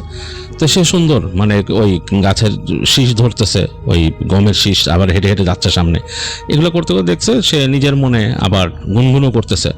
তো সে যখন চিন্তা করছে সে ফিরে আসবে, মানে বাসার দিকে চলে আসবে, এই সময় সে ওই ডাকটা শুনলো, যে এই ডাকটা তারা রাতে শোনে, বেশ ভয়ের শব্দ, ভয়ের ডাক, কিন্তু কেমন জানি মানে এটা ঠিক কুকুরও না নেকড়েও না, কেমন জানি একটা ডাক। তো এই ডাকটা ওয়াহিদার কানে আসছে, কিন্তু এত লাউড না যে একেবারে তার বাসা বন্ধ যাবে, মনে হলো খুব ক্ষীণ স্বরে কেউ ডাকছে। তো ওয়াহিদা ফট করে চমকায় উঠে এসে তাকায় দেখতেছে সে তাদের ক্ষেতের মাঝ বরাবর আছে, মানে সে যেখানে আছে সেটা হচ্ছে তাদের ক্ষেতের মাঝ বরাবর। তার থেকে এই ক্ষেতের আরো অর্ধেক পার হয়ে গেলে গাছের ওইখান থেকে কেউ ডাকছে মনে হলো তার কাছে। সে চুপ করে দাঁড়ায় থাকলো, দিকে তাকায় কয়েক সেকেন্ড, আর একবার কিন্তু সে তার বাসার দিকে তাকাইছে, তার বাসার দিকে তাকায় সে দেখতেছে বাসার ওখানে টিম করে হারিকেন জ্বলতেছে। তার বাবা মনে হয় বসে আছে, আবছাভাবে মনে হচ্ছে, মানে সেই তার যে আর কি অবয়ব বোঝা যাচ্ছে ওখানে, যেমন হচ্ছে আবছাভাবে তার বাবা বসে আছে ওখানে, আর হারিকেনটা জ্বলতেছে টিম করে। আর ওদিকে তাকায় দেখতেছে যে ঘন গাছপালা এবং কতগুলো মরা গাছ আছে ওইখানে সেগুলা, এবং তার কাছে মনে হচ্ছে ওখান থেকে শব্দটা আসছে। তো সে কয়েক সেকেন্ড তাকায় থাকলো ওদিকে, এবং চাঁদের আলো কিন্তু পড়ছে পুরো জায়গাটায়, পুরো জ্যোৎস্নায় ধুয়ে যাচ্ছে। এই সময় সে হঠাৎ করে আবার ওই পাশ থেকে ওই ডাকটা শুনলো, আরো ক্ষীণ, মানে এত ক্ষীণ মনে হচ্ছে তার কানেই আসবে আর সামনে ওদিকে যাবে না। তো ওয়াহিদা খুব অবাক হয়ে গেল, সে ওদিকে চোখ বড় বড় করে তাকায়, আস্তে আস্তে নিজের অজান্তে হেঁটে ওদিকে যাওয়া শুরু করলো। তো সে এগোয়ে যাচ্ছে কিন্তু, এবং তার কাছে মনে হচ্ছে যে ওদিকে কেউ ডাকতেছে তাকে, এরকম মানে সম্মোহিতের মতো সে এগোয়ে যাচ্ছে ওদিকে। সে আবার ডাক শুনলো, এবার মনে হচ্ছে আরো ক্ষীণ, কিন্তু তাকে মনে হচ্ছে ওদিকে ডাকতেছে। সে কিন্তু ওই ক্ষেতের মধ্যে দিয়ে ওদিক দিয়ে হেঁটে চলে যাচ্ছে, ওই সে গাছপালার দিকে চলে যাচ্ছে, তার কোনো হুঁশ নাই, তার মনে হচ্ছে ওদিকেই যেতে হবে। তো সে অনেকটাই চলে আসছে, এখন থেকে তার গাছপালার দূরত্ব অনেক কম, মানে তাদের এই ক্ষেতের 1 কোয়ার্টার বাকি এরকম। এই সময় সে দেখতে পেল গাছের আড়ালে মনে হলো কে জানি নড়তেছে, একটা গাছ আছে এরকম, ওইটার পাতা পুতা নাই, মানে মরা টাইপের গাছ, ওইটার পাশে কে যেন নড়তেছে। সে দেখলো চাঁদের আলো পড়লো, এবং চাঁদের আলোতে সে একটা মানুষের অবয়ব দেখলো, একটা মানুষ মানে মহিলা হবে, এবং তার স্কিন কালচে, চাঁদের আলো যেখানে পড়ছে কালচে, এমনি তো খুব বেশি দেখা যায় না, কিন্তু এই মানে আকাশ ধোয়া জ্যোৎস্না যেহেতু, এটাতে যতটুকু দেখতে পাচ্ছে সে কালচে একটা স্কিনের মধ্যে দেখতে পাচ্ছে, এবং সাদা শাড়ির অংশ, মানে এই সাদা শাড়ি গ্রামের মহিলারা যেভাবে পরে প্যাচ দিয়ে সেরকম, এবং মাথার মধ্যে কাপড় টানা, এবং মুখের অংশটা দেখা যাচ্ছে না এই চাঁদের আলোতে এরকম। তো এটা কিন্তু সে দেখছে, দেখেও কিন্তু সে হয়ে যাচ্ছে ওদিক থেকে, এবং তার কাছে মনে হলো ওই মহিলাই ডাকছে এরকম করে। আবার ডাকলো, মানে এবার এত মিহিভাবে ডাকলো যে ঠিক তার পর্যন্তই যায়। এরকম মনে হচ্ছে যে ওই মহিলাটা শব্দ সেন্স করেই পাঠাইতে পারতেছে যে তার পর্যন্ত আসতেছে এবং যাচ্ছে না। ওহিদা মনে হচ্ছে যে স্বপ্নের রাজ্যে সে হাঁটতেছে, মানে স্বপ্নের মধ্যে সে হাঁটতেছে, সে আর পৃথিবীতে নেই। সে পা দিচ্ছে যে মনে হচ্ছে যে সে বাতাসের উপর হেঁটে হেঁটে ওদিকে যাচ্ছে। তো এই সময় হঠাৎ করে সে ধমক শুনলো তার বাবার গলার, এবং সে কেঁপে উঠলো, এবং তার মনে হলো যে পুরা যে তার এই যে একটা মোহর মধ্যে ছিল, মোহটা ভেঙে গেল হঠাৎ করে। মনে হয় তার বাবা পিছন থেকে ধমকায় উঠছে তার নাম ধরে। তো সে চমকা উঠে পিছিয়ে তাকাইলো, তাকায় দেখতেছে তাদের বাসা থেকে তো অনেক দূরে, সে ক্ষেতটার মানে মাত্র অল্প একটু বাকি আছে ওই গাছপালা পর্যন্ত যেতে, আর বাকি ক্ষেত প্রায় সে পার হয়ে আসছে। সে দেখতেছে তার বাবা বেশ খানিকটা দূরে হাতে হারিকেন দাঁড়ায় আছে এবং তাকে ডাকতেছে, ধমকায় যে ওদিক কই যাস, এদিক আয়, কই যাচ্ছিস তুই, এরকম করে ধমকাইতেছে তার বাবা। তো সে আস্তে করে কাঁপতে কাঁপতে ফেরত আসে বাবার কাছে। তো তার বাবা দেখে যে হারিকেন নিয়ে আসছে এবং তাকে চরম বকা দেয়, তুই হাঁটতে এখানে কোথায় আসলি, কেন আসলি? তো সে তার বাবাকে বলতেছে যে আমি এখানে শব্দ শুনতেছিলাম। বলে কিসের শব্দ?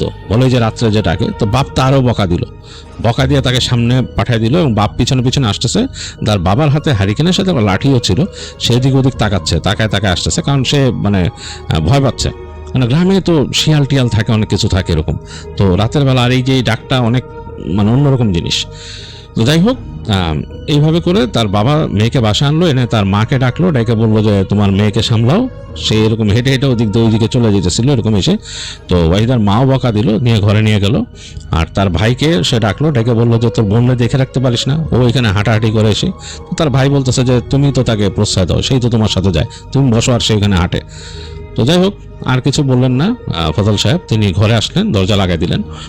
তো রাতের বেলা ওই দিন তাদের বাসার ঠিক মনে হলো খুব কাছে ওই ডাকটা শুনতে পেলো বাসার সবাই, এবং মনে হলো যে মানে এমনভাবে ডাকলো, মানে ডাকটা কেঁপে ওঠার মতো। গভীর রাতে তারা সবাই ঘুমায় গেছিল তখন, মানে বাতি টাতি নিভানো সবকিছু। মনে হলো সবাই একসাথে কেঁপে উঠছে, কেউই তখনও ঘুমায় নেই। তখন ফজল সাহেব বলতেছে তার মেয়েকে যে আজকে মানে ফিসফিস করে বলতেছে যে তোর জন্য এরকম হয়েছে এখান থেকে, মানে মেয়ে আর মা তো ভিতরে রুমে, বলছে তোর জন্য এরকম হয়েছে, তুই এখানে গেছিস কেন, তোকে নিষেধ করছি না, আবার তুই বলতেছিস তোকে ডাকছে। যেগুলো বকা টকা দেয় দিয়ে তারা ওই দিন রাতের বেলা এই ডাক শুনতে শুনতেই ঘুমায় ভয়ে। তো যাই হোক, এরপরে দু একদিন গেছে, এরপরে আর এরকম কিছু হয় নাই। ফজল সাহেব আর তার মেয়েকে বেরোতেও দেয় নেই, ওই খেতে হাট ঘোরাঘুরি বন্ধ। তার ভাইকেও বলছে, মানে ছেলেকে, যে স্ট্রিক্টলি বোনকে যাতে না যেতে দেয় ওদিকে। তো এইভাবে 2-4 দিন কেটে গেছে। তো তারাও মোটামুটি এই জিনিসটা ভুলে গেছেন। 2-4 দিনে ওরকম ডাক আর আসে নাই, মানে ওই যে ডাকটা, ওই ডাকটাও তারা আর শুনে নাই। তো ফজল সাহেব যাচ্ছে এরপর দিন এই লাকড়ি নিয়ে আসতে, তিনি যাবেন ওইখানে, বনে যাবেন লাকড়ি আনতে। তো তিনি মোটামুটি রেডি হয়েছেন তার কুঠার নিয়ে, তার নিয়ে, এবং তার ছেলেকে খুঁজতেছেন। তো ছেলে নাই। তো তার মাকে জিজ্ঞেস করলেন কোথায় গেছে, বলে ওদিকে গেছে, তার এক বন্ধু আসছিল পাশের ওখানে গ্রাম থেকে, তার সাথে হাঁটতে পেরেছে। তো ফজল সাহেব খুব রাগ করলো, তখন বিকাল হয়ে গেছে, মানে বিকাল দুপুর পরে বিকাল হয়ে গেছে। তিনি রাগ করলেন যে কি ব্যাপার, ছেলে এরকম সময় মতো পাওয়া যায় না, কাজ করি, ক্ষেতের কাজও তো করে না ঠিক মতো, খুব চিল্লাচিল্লি করতেছে। তো এই সময় তার মেয়ে বললেন যে বাবা তুমি কই যেতেছো, বলে যে আমি লাকড়ি আনতে যাই। বলে আমি যাবো তোমার সাথে। তো তিনি মানে অনিচ্ছা সত্ত্বেও মেয়েরে বললে আচ্ছা চল। তো যে বাপ আর মেয়ে যাচ্ছে দুজন ক্ষেতের মধ্যে দিয়ে, এবং বেশ সুন্দর বিকেল হয়ে গেছে, বিকেলে সুন্দর বাতাস আসতেছে, মানে খুব সুন্দর ক্ষেতের ফসল নড়তেছে। তারা দুজন কুঠার নিয়ে এবং ওই তাদের টুকরি নিয়ে, এগুলো নিয়ে তারা যাচ্ছে, বাবা আর মেয়ে। তো হাঁটতে হাঁটতে তারা বনে ঢুকলো। তো বনে ঢোকার আগে ফজল সাহেব দোয়া পড়তে পড়তে ঢুকলেন, ঢুকে ওই জঙ্গলের মধ্যে ঢুকে গেলেন। তখন ঢোকার পরই ফজল সাহেবের কাছে গাটা একটু ছমছম করতেছিল, কারণ কেমন জানি এই বনটা তিনি যতবারই আসেন তার গা ছমছম করে। তো তিনি তার গা ছমছম করতেছিল, তিনি দোয়া পড়ে নিজেকে ফু দিছেন, মেয়েকেও ফু দিছেন, দিয়ে হাঁটতেছেন। তো হাঁটতে হাঁটতে এদিক ওদিক তাকাচ্ছেন, জায়গায় মনে হচ্ছে যে পুরা ডানে বামে যেদিকে তাকান মনে হয় খা খা করে, কারণ কোনো মানুষজন নাই। আর এই বিকালের আলোটা অনেকটা হয়ে গেছে, ক্ষয়িষ্ণু হয়ে গেছে, মানে জঙ্গলটাকে মনে হচ্ছে ধূসর, গাছপালা জঙ্গলটা, এবং গাছের বাকলগুলোর রঙও ছিল ধূসর টাইপের, কেমন যেন ধূসর একটা রং। তো তিনি চিন্তা করতেছেন যে আর বেশি ভিতরে না ঢুকে এখানে মরা কাঠটাট পাই কিনা। তো যতটুকু যা ডালপালা পাইলেন ওগুলা গোছানো শুরু করলেন, টুকরির ওখানে রাখতেছেন, এবং আরেকটা বস্তা আনছেন, ওটার মধ্যে ভরবেন তারা, ওই আটি বেঁধে বেঁধে। মেয়েকে বললেন যে ছোট ছোট যেসব ডালপালা আছে এগুলা করতে, কালেক্ট করতে। তো দুজনে কুড়াচ্ছে, করতেছে এরকম। তো বাবা মেয়ে দুজনে কাছাকাছি আছেন, এবং মাঝে মাঝে গল্পও করতেছেন। ফজল সাহেব গল্প করতেছেন, মেয়ে হাসতেছে, দুজন গল্প করতেছে। তো এইভাবে তারা গল্প করতে করতে তাদের মনে যে একটা টাইটনেস ছিল, বিশেষ করে ফজল সাহেবের মনে যে একটা টাইটনেস ছিল, মানে একটু ভয় ভয় লাগছিল এখানে ঢুকে, কেমন যেন লাগতেছিল, এটা চলে গেছে। বিভিন্ন বিষয় নিয়ে তারা যেহেতু কথা বলতেছেন, হাসতেছেন, অনেক অতীতের কথাবার্তা, এটাতে তাদের বাবা মেয়ের বেশ মজাই লাগতেছে। এবং এই আলো যে পড়ে যাচ্ছে এটাও তার মাথা থেকে চলে গেছে আর কি, আলো কিন্তু কমে গেছে জঙ্গলে। আর প্রচুর পরিমাণে ছোট ছোট মানে গাছের ভাঙা টুকরা মুকরাই থাকে, ডালের টুকরা, এগুলো উঠাই নিতেছে, উঠাই নিয়ে একসাথে আটি বাঁধতেছে ওয়াহিদা এবং সামনে যাচ্ছে। তো হঠাৎ করে ফজল সাহেব দেখলেন যে তার থেকে বেশ খানিকটা সামনে একটা গাছ, ওইটা ভেঙে পড়া আর কি, একটা সাইডে শুকায় একদম বাগলের মতো পড়ে যাচ্ছে। তিনি ওয়াহিদাকে বললেন যে ওইটাতে ভালো লাকড়ি হবে, আমি আনতেছি, তুই এগুলা গোছায় আটি বাঁধ, আমি আসতেছি বলে তিনি তাড়াতাড়ি হেঁটে হেঁটে চলে গেলেন ওইদিকে। তো বেশি কিন্তু দূরে না, এতক্ষণ বাবা মেয়ে একদম পাশাপাশি ছিল, কাছাকাছি একদম 2-4 ফিটের মধ্যে। এইবার তিনি হেঁটে ওই গাছটার দিকে যাচ্ছেন। তো গাছটা মোটামুটি তাদের ওখান থেকে প্রায় 200 ফিটের মতো দূরে। তো তিনি মেয়েকে বললেন যে আমি যাই ওখান থেকে, ওখানে অনেক লাকড়ি আছে, নিয়ে আসবো, তুই এগুলো ডাল টোকায় ওদিকায় বলে তাড়াতাড়ি হেঁটে তিনি গাছের দিকে যাচ্ছেন। আর ওয়াহিদাও বললো আচ্ছা ঠিক আছে। সে ওই ছোট ছোট ডালগুলোকে টোকায় টোকায় একসাথে করতেছে। তার বাবা এর মধ্যে যাচ্ছে, সে শব্দ পেলো বাপের চলে যাওয়ার। তার মূল কনসেন্ট্রেশন হচ্ছে এই ছোট ছোট ডালগুলোর দিকে, তো ওগুলো নিয়ে নিয়ে গোছাচ্ছে সে। তো হঠাৎ করে তার পায়ের মধ্যে কিছু একটা লাগলো, মনে হলো যে আঠালো টাইপের। তো সে তাকায় দেখতেছে যে ওইটা নোংরা, মানে কুকুরের বিষ্ঠা হবে। তো তার মানে খুব মানে ঘৃণা লাগলো, মনে যে কি মানে কি, সাথে সাথে সে পায়ের জায়গাটা মুছতেছে মাটিতে, ওখানে যতটুকু ঘাস আছে এটার মধ্যে মুছতেছে, আর বলতেছে এটা কোত্থেকে আসলো। তো তারপর সে চিন্তা করলো যে গ্রামে কি কারো কুকুর আছে, কেউ ওখানে কাঠ কাটতে আসছিল বা কাঠ কুড়াইতে আসছিল, তখন কুকুর নিয়ে আসছিল, হয়তো তখন করছে, এছাড়া জঙ্গলে আবার কুকুর কোত্থেকে আসবে। কিন্তু তার খুব মানে নোংরা লাগলো নিজের কাছে। সে মানে বারবার তার পা ওই মাটিতে ঘষে ঘষেই করে ফেললো। তো যাই হোক, তারপরে সে ওই যতটুকু ডাল সে ওখানে কুড়াইছিল ওগুলাকে আটি বেঁধে সে বস্তার মধ্যে ভরে দেখলো যে তার বাবা ওখানে কাটতেছে, মরা গাছটাকে কাটতেছে সাইড দিয়ে। তো সে ওইদিকে রওনা দিল হাঁটতে হাঁটতে। তো বাবার থেকে তার ডিস্টেন্স প্রায় 100 ফিট এরকম হবে। তার বাবা কিন্তু তার দিক পিছন ফিরে গাছ কাটতেছে এরকম। হঠাৎ করে তার মনে হলো কেউ যেন শ্বেত করে তার পাশ থেকে সরে গেল। তো ওয়াহিদা ফট করে তাকাইলো, তার গাটা কেমন জানি কাটা দিয়ে উঠছে হঠাৎ করে, শ্বেত করে, মানে এই যে যাওয়ার ব্যাপারটাতে মনে হলো কে জানি পাশ থেকে শ্বেত করে সরে গেছে। তো তার গা কাটা দিয়ে উঠছে, সে ওখানে দাঁড়ায় গেছে। দাঁড়ায় যে তার কাছে জানি কেমন লাগতেছে, সে হঠাৎ করে তাকায় দেখলো তার থেকে প্রায় 10 ফিট দূরে একটা মহিলা দাঁড়ানো। মহিলাটা একদম ডার্ক স্কিন, চেহারা বোঝা যাচ্ছে না, চোখ মানে চেহারাটা কেমন জানি মানে বোঝা যাচ্ছে না, মানে তার স্কিনের সাথে মুখের মানে কন্ট্রাস্ট মিলতেছে না, শুধু চোখের জায়গাটা বোঝা যাচ্ছে। চোখটা সাদা ড্যাব ড্যাবে, মানে ড্যাব ড্যাবে চোখ, এবং মনিটা নিচের দিকে নামানো, কেমন জানি মনে হচ্ছে 2টা চোখের মনি নিচের দিকে, আর উপর অংশটা ড্যাব ড্যাবে এরকম। আর তার যে মানে পাকা চুল সেগুলো উড়তেছে এরকম, বাতাসে উড়তেছে, মানে যতটুকু বাতাস বইতেছে এটাতেই উঠতেছে। মহিলাটা তার দিকে তাকায় আছে এরকম। তো সে কিছু বুঝে ওঠার আগে মনে হলো মহিলাটা খুব ফাস্ট দৌড় দিয়ে আসলো তার দিকে, মানে এত ফাস্ট দৌড় দিয়ে আসলো সে চিন্তা করতে পারে না ওয়াহিদা। তাকে এসে জাপটায় ধরলো, এবং জাপটায় যে ধরলো তার কাছে মনে হলো যে গরম একটা বাতাস, মানে বেশ গরম একটা বাতাস তার গায়ের উপর এসে পড়ছে, এবং সে 1 সেকেন্ডে কেঁপে উঠলো, এবং তার কাছে মনে হলো তার সারা শরীরে একটা ঝিনঝিন অনুভূতি, পা থেকে মাথা পর্যন্ত উঠে গেল। সে আর কিছু খেয়াল নাই, সে ধপ করে ওখানে পড়ে গেছে। তো ওয়াহিদা যখন পড়ছে শব্দ হয়েছে, তার সাথে ওই যে ইটা ছিল, তো ওই যে বস্তাটা ছিল, লাকড়ি বোঝাই বস্তা, ওইটা সহ পড়ছে। তো তার বাপ এই সময় শব্দ পেলো পিছনে কি পড়ছে, তার বাপ ঘুরে দেখে যে মেয়ে পড়ে গেছে ওখানে এই সহ। তো উনি দৌড় দিয়ে আসছে, ফজল সাহেব ওখানে দৌড় দিয়ে আসছে, তার কোটার হাতে দৌড় দিয়ে আসছে। সে বললো কি হয়েছে, দেখছে মেয়ের কোনো হুঁশ নাই, একদম মানে অচেতন। তিনি দেখলেন যে মেয়ে নিঃশ্বাস নিচ্ছে, কেন পড়ছে এরকম বুঝতে পারলেন না। তিনি তাড়াতাড়ি মেয়েকে উঁচা করে ধরলেন, মানে 2 হাতে পাজাকল করে ধরলেন, ধরে তিনি তাড়াতাড়ি ওই লাকড়ির কথা চিন্তা করলেন না, দৌড় দিলেন, বাড়ির দিকে যাবেন। গাছের মধ্যে দিয়ে আসতেছেন মেয়েকে নিয়ে, এবং তার কাছে দেখতেছেন তিনি অন্ধকার হয়ে যাচ্ছে। তিনি অবাক হয়ে গেলেন, এইরকম কিভাবে হলো, মেয়ে হঠাৎ করে পড়ে গেল কেন, তাকে কি কিছু মানে সাপ টাপ কিছু কাটছে নাকি, এটা চিন্তা করতেছেন তিনি। কিন্তু এই আলো আধারিতে, মানে তখন তো অলরেডি অন্ধকার হয়ে যাচ্ছে, এর মধ্যে তিনি থামতেও চাইতেছেন না ওই জায়গায়, চিন্তা করছেন আগে বাড়ি যাই। যাই হোক, তিনি এক সময় দৌড়াতে গাছগাছালির মধ্যে থেকে বেরোলেন। বের হয়ে তিনি ক্ষেতের মধ্যে দিয়ে দৌড়াচ্ছেন। তো দৌড়াইতে তিনি বাসার একদম যখন কাছে চলে আসেন, ওঠা গেছে, তিনি চিৎকার করে ছেলের নাম ধরে ডাকতেছিলেন। তার ছেলের নাম ইকবাল, তিনি ইকবাল ইকবাল বলে ডাকতেছেন। তো তার ছেলে একটু পর দৌড় দিয়ে বেরোয় আসছে যে কী হয়েছে বাবা, তখন দেখতেছে যে তার বোনকে নিয়ে বাবা আসতেছে। যাই হোক, সেও আসলো, দৌড় দিয়ে আসলো। আসা তখন অন্ধকার হয়ে গেছে তাদের, যখন তারা বাসায় এসে উঠানে ঢুকছে তখন অন্ধকার হয়ে গেছে। বারান্দায় রাখলো, বলতেছে তোমার বোনের কী হয়েছে, তোমার বোন হঠাৎ করে বেহুশ হয়ে পড়ে গেছে। তো তিনি আগে পরীক্ষা করলেন যে মেয়ের পায়ে হাতে কোথাও কাটা কোনো কিছু আছে নাকি, বা মানে সাপ খুব কামড় দিছে নাকি। তো ওরকম কিছু পেলেন না, দেখলেন যে মেয়ের পায়ের একটা সাইডে বেশ খানিকটা নোংরা, কেমন যে মানে নোংরা মানে কি, সে মাটিতে যে ঘষছে, মাটির একটা দাগ করে ছড়ে যাওয়ার মতো হয়েছে অনেকটা। বুঝলেন যে কিছু একটা লাগছিল পায়ে। তো যাই হোক, তাকে কি করলো, তাড়াতাড়ি তার বাবা পা ধোয়াইলো, মাও পা ধোয়াইলো, হাত ধোয়াইলো, হাতের মধ্যে তারা মানে মালিশ করলো, দেখলো যে হুঁশ ফেরে নাকি। তো অনেকক্ষণ পরে হঠাৎ করে ওয়াহিদার হুঁশ আসলো এবং ওয়াহিদা হাসতেছে, মানে উদ্ভ্রান্তের মতো হাসি, যেই হাসিটা স্বাভাবিক না, হাসতেছে এবং তার মাকে উল্টাপাল্টা বলতেছে, অনেক উল্টাপাল্টা কথা বলতেছে। তো এগুলাতে খুব ভয় পেয়ে গেল তারা, মানে সবাই ভয় পেয়ে গেল, বাবা মা ভাই। এখন তাকে মানে ধরে রাখা যাচ্ছে না, পাগলামি করা শুরু করলো ওয়াহিদা। তো তাকে তাড়াতাড়ি ঘরের মধ্যে নিয়ে গেল, নিয়ে যে তার বাবা ভাই মা তিনজনে মিলে তাকে কোনো মতে মানে ধরে রাখতে পারতেছে না, পরে বাঁধলো, তাকে বেঁধে ওখানে বসাইলো এবং সে হুঙ্কার করতেছে এবং বলতেছে আমাকে যেতে দে, আমাকে যেতে দে, আমি চলে যাব, ওখানে চলে যাব। তো এগুলো বলতেছে। তো তিনজনই তো খুব ভয় পেয়েছে। তো তখন মাজেদ সাহেব বললো যে আমি যাই, সামনের বাসায় যিনি আছেন তিনি মনে হয় বেশ ধর্মপরায়ণ মানুষ, মৌলানা টাইপের, ওনাকে ডেকে নিয়ে আসি, দেখি কী হয়। তো তিনি ছেলেরা বললো যে তোমার বোনরা কিন্তু দেখে রাখো, তোমার মারও দেখে রাখো, খবরদার, তার যে শক্তি মনে হইতেছে সে ইসে, মানে তখন মাজিদ সাহেব বুঝছে যে তার মেয়েকে জিনে আসর করছে।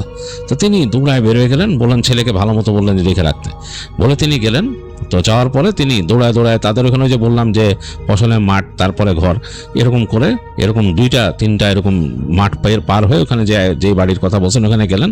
তো ওখানে যে লোকটা ছিলেন তিনি একটু মৌলানা টাইপের আর কি, তিনি ধর্মীয় করেন, কাজ করেন, বোঝা যায়। তো তাকে যে বলেন যে এরকম এরকম আমার বাসায় হয়েছে, আপনাকে আসতেই হবে। তো মৌলানা সাহেব তখন বেরোলেন, বের হয়ে তারা রাতের বেলায়, তখন রাত হয়ে গেছে, তারা হারিকেন জ্বালায় আসলেন ওনাদের বাসায়। সেইখান থেকে শব্দ শুনতেছেন, হুঙ্কার, বিশেষ মানে বেশ হুঙ্কার দিচ্ছে একটা, এরকম কিশোরী মেয়ের কণ্ঠ থেকে এরকম ভারী হুঙ্কারের কণ্ঠ বেরোনোর কথা না। তো যাই হোক, ফজল সাহেব ঘরে পাড়া দিয়েই ভয়ে কোকড়ায় গেলেন, কারণ তিনি দেখতেছেন তার ছেলে আর তার স্ত্রী দুজনই ভয়ে একদম ফ্যাকাশে হয়ে গেছে এবং তার মেয়ে দুজনের দিকে এইভাবে তাকাচ্ছে, ডানে বামে বারবার তাকাচ্ছে এবং মনে হচ্ছে যে মানে একটা সাপক যেমনে তাকায়, মানে কোনো চিতা বা কিছু, সেভাবে তাকাচ্ছে, ডানে বামে তাকাচ্ছে।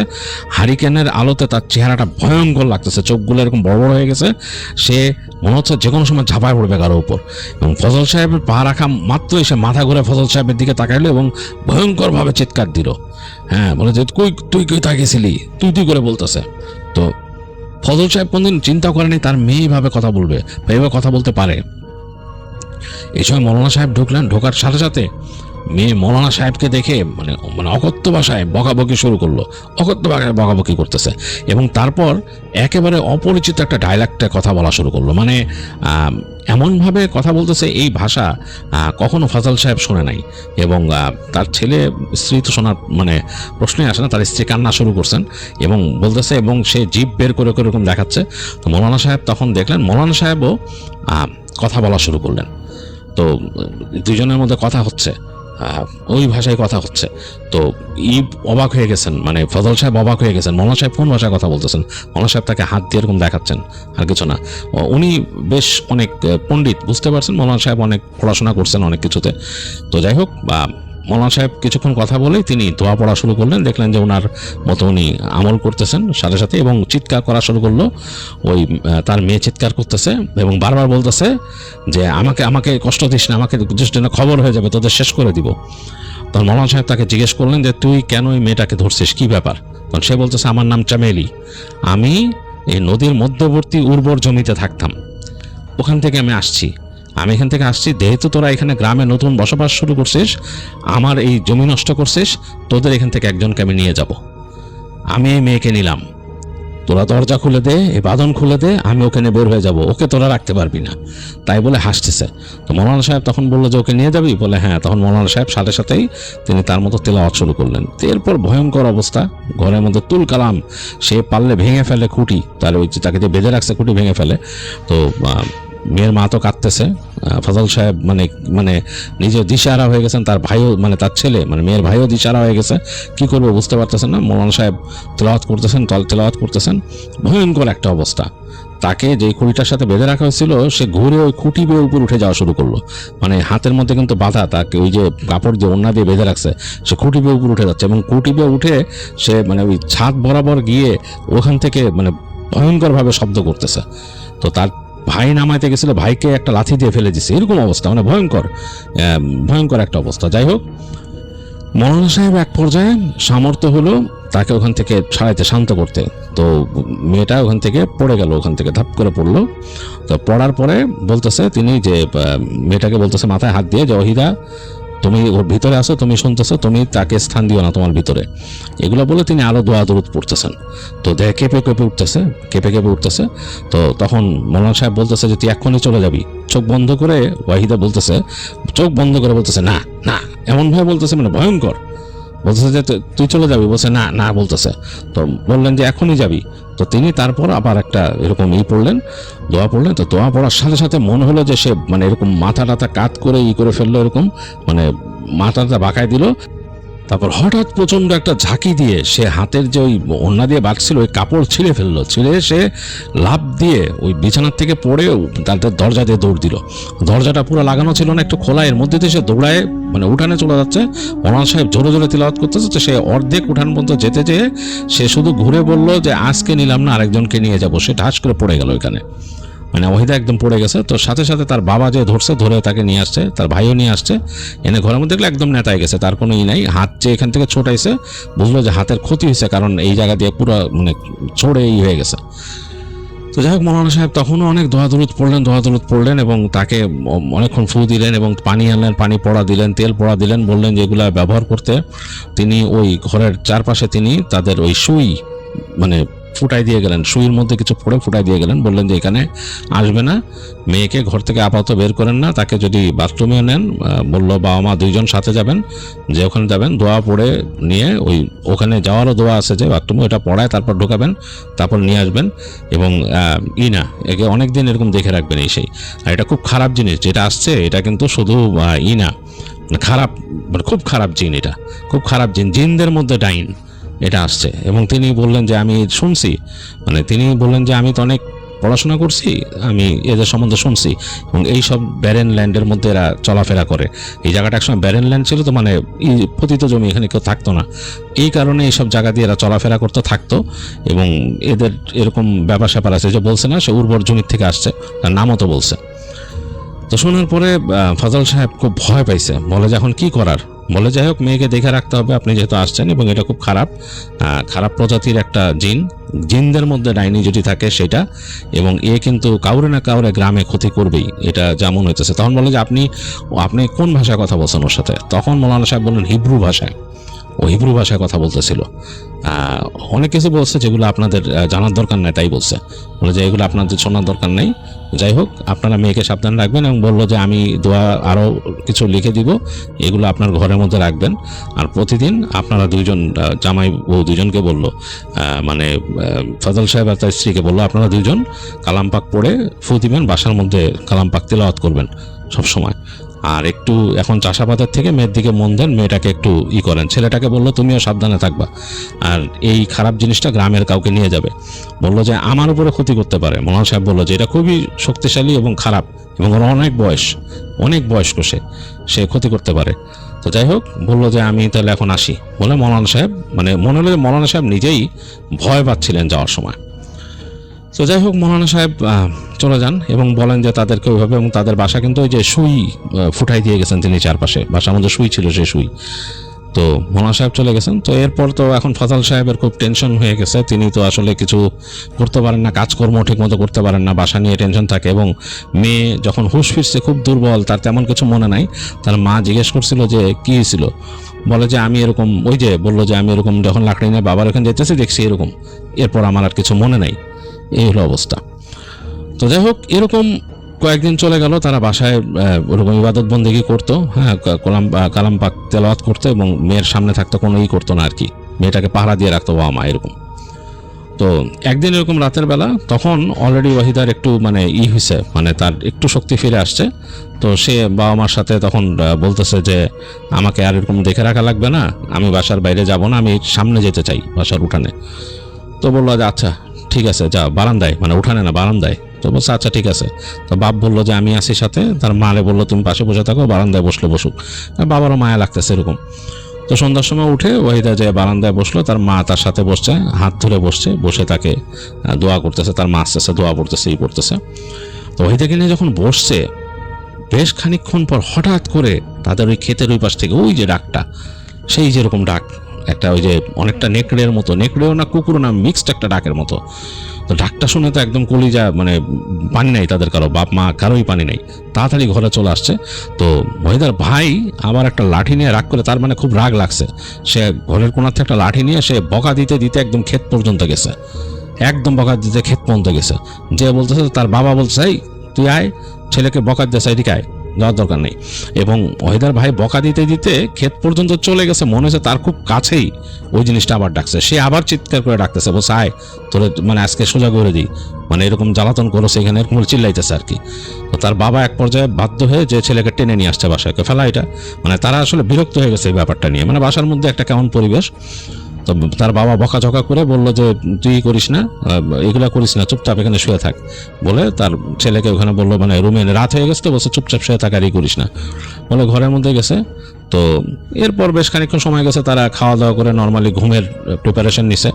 নেওয়ার পর ওই দিন মেয়ে খুব ভয় পাচ্ছে, ওই যে ডাকটা শুনছে, এবং তার মাও ভয় পেয়েছে, মেয়েও ভয় পাচ্ছে, মাকে ধরে রাখছে। তো ওয়াহিদার বাবা বললো, মানে ফজল সাহেব বললো যে আমি এখানে মাটিতে ঘুমাইতেছি, তোমরা মা মেয়ে খাটে ঘুমাও, আমি আসি নিচে, চিন্তা করো না। এ বললো, ছেলেরা বললো যে তুই একা শো এখানে, বলে তারা ওইভাবে ঘুমাই গেছে। এরকম করে অনেক রাত হয়ে গেছে, গভীর রাত, ওরা তো ঘুমাচ্ছে। তো ওয়াহিদার যে ভাই ইকবাল, সে নাকি হঠাৎ করে শব্দ পাইছে যে তাদের বাসার বাইরে কেউ চলাফেরা করতেছে, হাঁটতেছে। তো ইকবাল কিন্তু একটু রেগে ছিল, মানে তার মাথার মধ্যে একটা রাগ, সে চিন্তা করছে যে ওই যে যেগুলো মৌলানা সাহেব বলছে, এই জিনিসটা যদি খারাপ চিহ্ন হয় বা খারাপ জিনিসও হয় সেইটারে ফেস করবে। সে তাদের পরিবারকে একদম মানে নরকে বুঝাই দিচ্ছে কষ্ট দিয়ে, মানে তার খুবই রাগ। আর সে চিন্তা করলো কে এখানে হাঁটতেছে, এবং তার খুব জিদ, এই যে তার বোনকে আসর করছিল এই জন্য।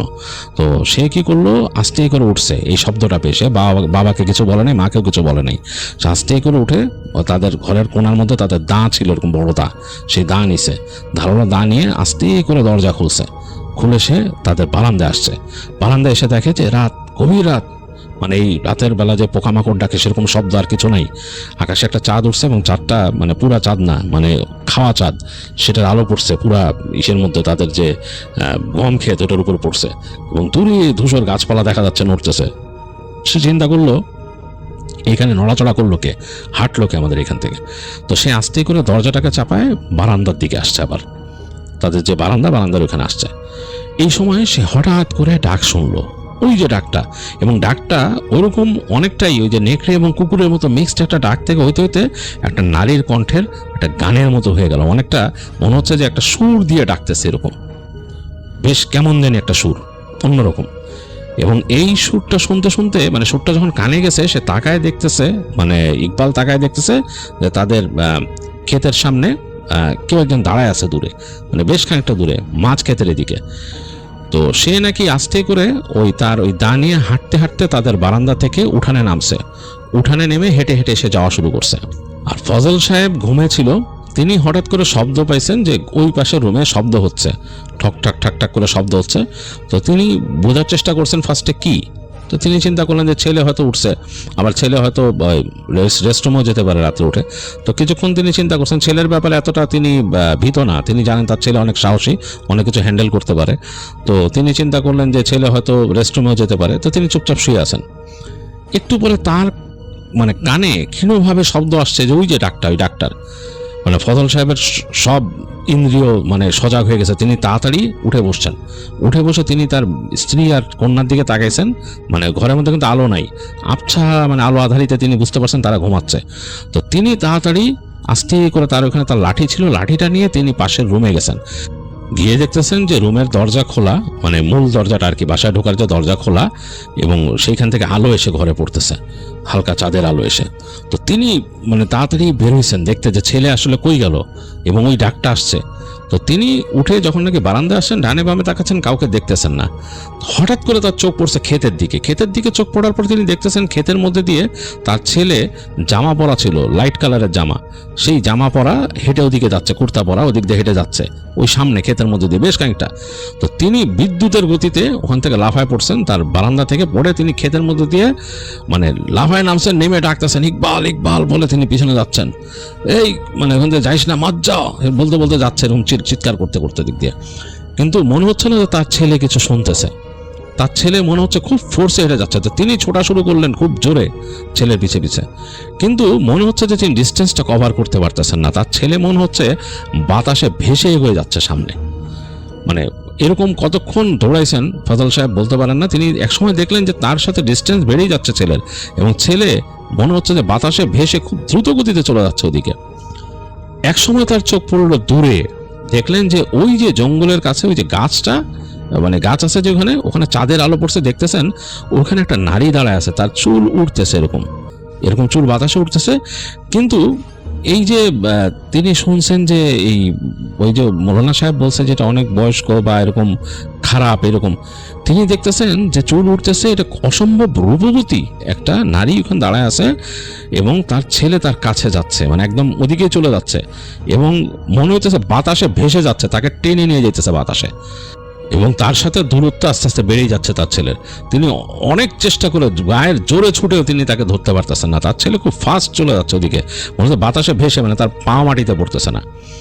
তার চোখের সামনেই তিনি যখন নাকি ক্ষেতটা পার হয়ে আসার চেষ্টা করছেন, মানে তার ওই ক্ষেত শেষ হতে প্রায় হয়তো আরো 100-2-1 ফিট বাকি, এই সময় তিনি দেখছেন তার ছেলেটা সোজা গিয়ে ওই যে মহিলাটার হাতের মধ্যে পড়লো আর কি, মহিলাটার হাত বাড়াই দিয়েছিল, হাতের মধ্যে পড়লো, হাতটা ধরলো, এবং ওই মহিলা ঘুরে গেল, ওই জঙ্গলের দিকে ঘুরে গেল, এবং মাথা ঘুরে তার দিকে তাকাইছে।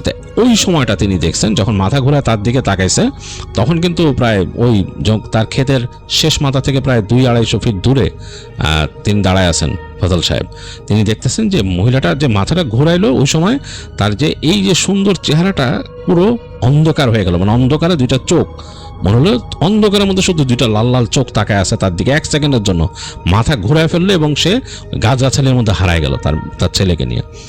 তো তিনি চিৎকার করে তখন যতটুকু দোয়াদরুদ পারেন পড়তে পড়তে দৌড়ানো শুরু করলেন ওদিকে, এবং দৌড়াইতে দৌড়াইতে ক্ষেত পার হয়ে গাছপালার মধ্যে ঢুকে দৌড়াইলেন, অনেকক্ষণ দৌড়াইলেন। মানে অন্ধকার, তখন গাছপালার মধ্যে তো আর ওইভাবে আলো পাচ্ছেন না, ওই হালকা চাঁদের আলো যতটুকু ঢুকছে এটার মধ্যে কিছু বোঝা যায় না। তিনি দৌড়াচ্ছেন গাছপালার মধ্যে দিয়ে, আর তিনি নাকি তার থেকে বেশ দূরে শুনতেছেন ওই যে ডাকটা, মনে হচ্ছে ওই ডাকটা ওই কুকুর এবং নেকড়ের মতো একটা ডাকতেছে, কেমন লম্বা ভাবে ডাকতেছে, হাউলিং এর মতো ডাকতেছে, আবার দূরে সরে যাচ্ছে। তারপর তিনি হাসি শুনলেন, চাপা হাসি শুনলেন অনেকবার। তার আর কিছু খেয়াল নাই, তিনি দৌড়াইতে কোন সময় যে জঙ্গল থেকে বের হয়েছেন, এবং তিনি এসে একেবারে দেখলেন যে নদী, মানে ওই সামনে তার সামনেই পড়ছে নদী, নদীর পাড়ে এসে তিনি মানে হাঁচড়ে পাছড়ে পড়ে গেলেন। আর কিছু করার নাই তার, তিনি দেখতেছেন যে নদীর পাড়ের ওইখানে মনে হলো, তার চোখে পড়লো যে এরকম নদীর মধ্যে দুইটা মাথা ডুবে যাচ্ছে, মানে একটা মানুষের মাথার মতো এরকম নদীর নিচে আস্তে আস্তে চলে যাচ্ছে, অ্যাজ ইফ কেউ যদি হেঁটে নদীর মানে ইসি দিয়ে ঢুকে যায়, নদীর ভিতরে চলে যায় হাঁটতে হাঁটতে, সেরকম মনে নদীর নিচে চলে গেল। তো তিনি অনেকক্ষণ চিৎকার করলেন, ওইখানে অনেকক্ষণ গলা ফাটায় চিৎকার করলেন, যতক্ষণ তার মানে লাংসে শক্তি ছিল চিৎকার করলেন, হাত পা ছুড়লেন। এক সময় তার আর কোনো জ্ঞান নাই, শরীর ঠান্ডা হয়ে আসলো, তিনি মানে জ্ঞান হারাইলেন। তো সকালবেলা তাকে খুঁজতে আসছে মানুষজন, কারণ তার বাড়িতে আসছিল অন্যান্য যারা লোকজন, কৃষক, তারা আসছিলেন কথা বলতে। তো এসে তখন শুনলেন যে রাতের বেলা তার স্ত্রী তো ভয় পেয়েছে, বললেন যে আমার হাজব্যান্ড মনে রাত্রে বেরিয়েছে, আমার ছেলেরও পাচ্ছি না, হাজব্যান্ডও পাচ্ছি না। কৃষকরা খুঁজতে বেরিয়েছে, তারা লাঠি সোটা নিয়ে পুরা ওই বোন এবং তার স্ত্রী সব বলছে কৃষকদের এর আগে কি ঘটনা। মৌলানা সাহেবও খবর পেয়েছে। তো যাই হোক, মৌলানা সাহেব নিজেই লিড দিছে এই খোঁজাতে। তো খুঁজতে খুঁজতে তাকে ওই পাইলো আর কি, ফজল সাহেবকে ওই নদীর পাড়ে তারা পাইছে, নিয়ে আসছে। এসে দেখলো যে তার চিকিৎসা প্রয়োজন, তার অবস্থা খুব খারাপ, জ্বর আসছে অন্যরকম। তো তাকে পরিষ্কার পরিচ্ছন্ন করে তারা চিকিৎসা করলেন, ওষুধ দিলেন, ওখানকার যে কবিরাজ ছিল ওষুধ দিলেন। মৌলানা সাহেব দোয়া দরুদ পড়ে ফু দিতে থাকলেন তাকে, এবং এক সময় হুঁশ ফিরল তার ফজল সাহেবের, এবং তিনি বললেন সবাইকে কি দেখছেন। তো যাই হোক, তার ছেলেকে তন্ন তন্ন করে খুঁজছে তারা, পুরো জঙ্গলে কোথাও পায় নাই। তো তখন ওই মৌলানা সাহেব নিজে এই করে বলছেন যে এটা মানে ওখানকার যে খারাপ জিন ছিল তোমার ছেলেকে নিয়ে গেছে, মানে তোমার মেয়েকে তো নিতে পারে, তোমার ছেলেকে এম করে নিয়ে গেছে। তো আমাদের কাজ হবে ওর খোঁজ জারি রাখা, মানে এই গ্রামে তো খুঁজবো, এই জঙ্গলে খুঁজবো, আশেপাশের গ্রামগুলোতে খুঁজবো, এবং নদীর ওই পারে খুঁজতে হবে, ওকে কোথায় নিয়ে গেছে এটা খুঁজতে হবে। আর সবাইকে সাবধান থাকতে হবে গ্রামের, যাতে সে এরকম ক্ষতি আর না করে। তো যাই হোক, তাদের ওই গ্রামে নাকি এইভাবে পরবর্তীতে অনেক বছর পরে এরকম ওই সময়টা থেকে অনেক দিন কোনো কিছু হয় নাই ওখানে। এটা তো মানে ওখানকার প্রচলিত কথা, গ্রামে এই কথা, এই ঘটনাটা পুরো প্রচলিত ছিল। তো এরপর অনেক বছর নাকি গ্রামে এরকম আর কিছু হয় নাই, ওই ইকবাল হারায় যাওয়ার পরে আর এরকম হয় নাই। তো তারা ইকবালকে খুঁজতো, মানুষজন খুঁজতো প্রায় বিভিন্ন গ্রামে, এবং ফজল সাহেবও খোঁজ জারি রাখছিল।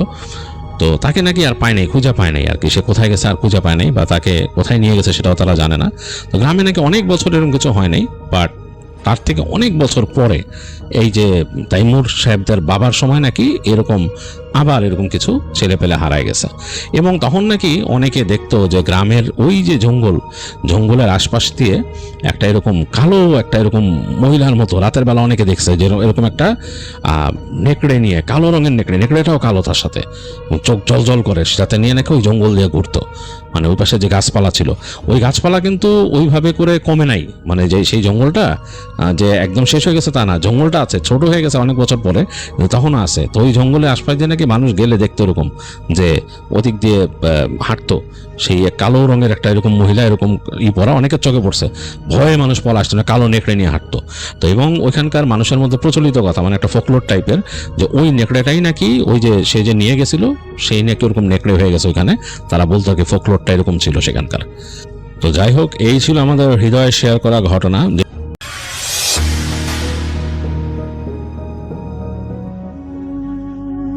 আসসালামু আলাইকুম ভাইয়া, কেমন আছেন? আশা করছি ভালো আছেন এবং ভালো তলে আছেন। ভাইয়া, আজকের ঘটনা আমি শুনেছি আমার বন্ধু ফয়সাল মিয়া থেকে, তার বাসা রাজশাহী। তিনি এক রাতে শহর থেকে গ্রামে ফিরছিলেন, আর সেই রাতেই তিনি এমন একটা বাসে উঠেছিলেন যেটা সবাই দেখে না, কিন্তু সেই বাস যাকে নেয় সে আর আগের মতো একদমই থাকে না। তখন রাত প্রায় 2টা বাজে। তো সাইফুল সাহেব বাস স্ট্যান্ডে দাঁড়িয়ে আছেন, শেষ বাস মিস করেছে। চারদিকে বড্ড নিস্তব্ধতা, কোনো গাড়ি নেই, কোনো মানুষও নেই। হঠাৎ দূর থেকে একটা বাস দেখা গেল, যে হেডলাইট জ্বলছে না, তবুও স্পষ্ট সেই বাসটা দেখা যাচ্ছে। এবং সেই বাসটা এসে থামলো সাইফুল ভাইয়ের সামনে। ড্রাইভার জানালা খুলে বলল, কোথায় যাবেন? তো সাইফুল সাহেব এমনটা শুনে একটু দ্বিধা না করেই চুপ করে উঠে পড়ল বাসের মধ্যে। দেখলো যে ভেতরে কয়েকজন যাত্রী বসে আছে, সবাই চুপচাপ বসে আছে, মাথা নিচু করে বসে আছে, এবং কোনো যাত্রী কারো দিকে তাকাচ্ছে না। কিছুক্ষণ পর কন্ডাক্টর এসে বলল, টিকিট নিন। সাইফুল টাকা দিল, টিকিটটাও নিল। দেখলো টিকিটে লেখা আছে 1 ওয়ে। বাসও চলতে শুরু করলো, কিন্তু ইঞ্জিনের কোনো শব্দই নেই। এবং যখন সাইফুল সাহেব বাহির দিকে তাকালো, তখন দেখলো যে রাস্তা নেই, শুধুমাত্র অন্ধকার আর অন্ধকার। হঠাৎ সব যাত্রী একসাথে মাথা তুলল। তাদের চোখগুলো ফাঁকা ছিল, চোখের জায়গায় গর্ত ছিল। সবাই তাকিয়ে আছে সাইফুলের দিকে, এবং সবাই একসঙ্গে বলল, ভাই, আপনি কি নতুন? ড্রাইভার আয়নায় তাকিয়ে বলল, এই বাসে উঠলে নামা যায় না। এমনটা শোনার পর সাইফুল সাহেব দৌড় দিয়ে দরজার দিকে গেল, দেখলো যে দরজাটা খুলে দিল, সেও সেখান থেকে লাফ দিল। পরদিনে লোকজন রাস্তার পাশে একজনকে অচেতন অবস্থায় পেল, সে ছিল সাইফুল। কিন্তু সেটাই শেষ ছিল না। জ্ঞান ফেরার পর সে শুধু একটা কথাই বলতেছিল, যে আমি এখনো পরিপূর্ণ নেই। অর্থাৎ আমি এখনো পরিপূর্ণ সেই বাস থেকে নামি নাই। সে মাঝে মাঝে বলে যে রাতে সে ওই বাস দেখে দূরে দাঁড়িয়ে আছে এবং তার জন্য অপেক্ষা করছে। সাইফুল ইসলাম যদিও বেঁচে ফিরছিল, কিন্তু তার ভেতর থেকে জন্য যেন কিছু একটা আগের মতো ছিল না। সাইফুল আগের মতো কথা বলতো না, রাতে একা একা বসে থাকতো, আবার বারবার সে বাহিরে তাকাতো এবং যখন কেউ জিজ্ঞেস করে বাবা কি হয়েছে, ভাই কি হয়েছে, তখন শুধু একটা কথাই বলতো, আর সেটা হলো ওটা আবার আসবে। তো এক রাতে তার বাসার সামনে হালকা করে বাসের ব্রেকের শব্দ পাওয়া গেল, কিন্তু বাইরে তো কোনো রাস্তা নেই, তাহলে বাসের শব্দ কিভাবে আসবে? এমন চিন্তা করতে করতে সাইফুল সাহেব সে জানালা দিয়ে নিজে তাকালো বাসের দিকে, বাইরে তাকালো, দেখলো যে অন্ধকারের মধ্যে একটা বাস দাঁড়িয়ে আছে। বাসটা একদম নিশ্চুপ চুপচাপ হয়ে দাঁড়িয়ে আছে এবং বাসের ভেতরে সেই আগের দিনের মতো একই যাত্রীরা বসে আছে। সকলের চোখ ছিল ফাঁকা এবং গর্ত, সবাই তাকিয়ে আছে সাইফুলের দিকে। ড্রাইভার ধীরে মাথা তুলে সাইফুলকে উদ্দেশ্য করে বলল, ফিরে আসেন। এবং সাইফুলও আস্তে করে স্বীকারোক্তি দিল যে সে ধীরে বলল যে আমি পুরোপুরি নামি নাই, মানে তার একটা অংশ এখনো সেই বাসের মধ্যে বন্দী হয়ে আছে। একদিন গভীর রাতে সাইফুল নিজে থেকেই দরজা খুলল, চোখ ছিল ফাঁকা। বাস বাড়ির সামনে চলে আসলো, ডোর খুলে আছে বাসের, ভেতর থেকে কোনো আলো আসছে না। সে ধীরে বাসে উঠে গেল, কেউ তাকে থামাতে পারল না। কিছুক্ষণ পর বাসটা অন্ধকারে মিলিয়ে গেল, কিছুই রইল না। পরদিনে লোকজন রাস্তায় একটা বাস দেখতে পেল, কিন্তু সেখানে ড্রাইভার নতুনজন, আর ড্রাইভার ছিল সাইফুল সাহেব। চোখ ছিল ফাঁকা। এখনো সে নিজেই থামে, নতুন কাউকে ডাকে এবং সবাইকে বলে, ভাই কোথায় যাবেন? সবাই মনে করেছিল যে সাইফুল এখন ড্রাইভার, কিন্তু গল্প এখানে শেষ নয়। আসল ভয় তখন শুরু হলো যখন ওই বাসের কোনো নির্দিষ্ট রাস্তা নেই। কিছুদিন পর বিভিন্ন জায়গা থেকে খবর আসতে লাগলো যে একই বাস দেখা যাচ্ছে ঢাকাতে, খুলনাতে, সিলেটে একই সময়ে। লোকজন বলল, বাসটা তো কোনো নাম নেই, কোনো নাম্বার প্লেট নেই, তবুও থামে আর কাউকে কাউকে নিয়ে যায়। অদ্ভুত ব্যাপার হলো সবাই বাসটা দেখতে পায় না, শুধু কিছু মানুষজন ছাড়া, যারা আগে কখনো একটু হলেও অন্য দিকের সাথে যুক্ত হয়েছে। কেউ কেউ বলেছে ড্রাইভার সাইফুল এখন আর একা নয়, তার পেছনে মাঝে মাঝে আরেকটা ছায়াও দাঁড়িয়ে থাকে। এখন বাসে উঠলেই আর শুধু যাত্রী না, তোমার জায়গা নির্ধারণ হয়, ড্রাইভার, কন্ডাক্টর নাকি যাত্রী। এক রাতে একটা বাস স্ট্যান্ডে অনেক লোক দাঁড়িয়েছিল। হঠাৎ বাসটা এলো, কিন্তু সেখানে দাঁড়িয়ে থাকা 10 জনের মধ্যে মাত্র 2 জন বাসটা দেখতে পেল। ওই 2 জন বাসে উঠল, বাকি 8 জন কিছুই বুঝলো না, যে তারা শুধু দেখলো হঠাৎ 2 জন মানুষ হুট করে উধাও হয়ে গেল। তো বাসের ভিতরে সাইফুল বলল, সবাই আসে না, শুধুমাত্র যাদেরকে ডাকা হয় তারাই আসে। এক যাত্রী জিজ্ঞাসা করলো, বাস কোথায় যাবে?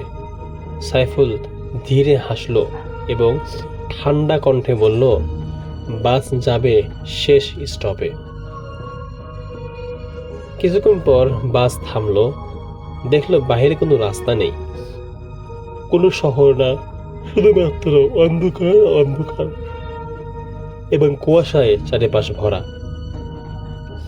লোকজন আজও বলে, যদি কখনো গভীর রাতে কোনো ফাঁকা জায়গায় দাঁড়িয়ে থাকো আর দূরে কোনো বাস দেখতে পাও, তাহলে খবরদার, সাবধানে সে বাসে উঠবে। সবটার সময় বাসটা ধরার দরকার নেই, কখনো কখনো না ওঠাই ভালো। তোমার বাঁচার একমাত্র উপায় বাসে না ওঠা, মাঝে মাঝে গভীর রাতে। এই গল্পটা তুমি যত সহজে শুনে ফেললে তার ভেতরের অন্ধকারটা ঠিক ততটা সহজ নয়। কারণ কিছু গল্প শুধু শোনার জন্য না, ওগুলো অনুভব করার জন্য। আর একবার অনুভব করলে সেগুলো আর সহজে ভুলে থাকা যায় না। আমরা ভাবি আমরা নিরাপদ, আমাদের চারপাশে আলো আছে, মানুষ আছে, পরিচিত পরিবেশ। কিন্তু সত্যিটা হলো ভয় কখনো দূরে থাকে না, এটা আমাদের একদম কাছেই থাকে, আমাদের ছায়ার মতো হয়ে। আমরা শুধু সেটাকে খেয়াল করি না। অনেক সময় এমন কিছু মুহূর্ত আসে যখন হঠাৎ করে সব কিছু অস্বাভাবিক মনে হয়। চারপাশে কোনো শব্দ নেই, অথচ মনে হয় যেন কিছু একটা ঘটতে যাচ্ছে। বাতাস থেমে যায়, সময় যেন ধীরে চলে। আর ঠিক তখনই আপনি অনুভব করেন আপনাকে কেউ দেখছে, খুব কাছে থেকে, নিঃশব্দে। আপনি হয়তো নিজেকে বোঝানোর চেষ্টা করবেন এটা কিছুই না, সবাই আপনার কল্পনা। কিন্তু ভেতরের একটা অংশ জানে এটা কল্পনা নয়, এটা অন্য কিছু। এমন কিছু যাকে আপনি দেখতে পাচ্ছেন না, কিন্তু সে আপনাকে ঠিকই স্পষ্টভাবে দেখছে। তো ভাইয়া, আজকের মতো এখানেই শেষ করছি। দেখা হচ্ছে পরবর্তী কোনো এপিসোডে। ততক্ষণ পর্যন্ত সকলের দীর্ঘ আয়ু এবং সুস্বাস্থ্য কামনা করে আজকের মতো এখানেই রাখছি। আল্লাহ হাফেজ।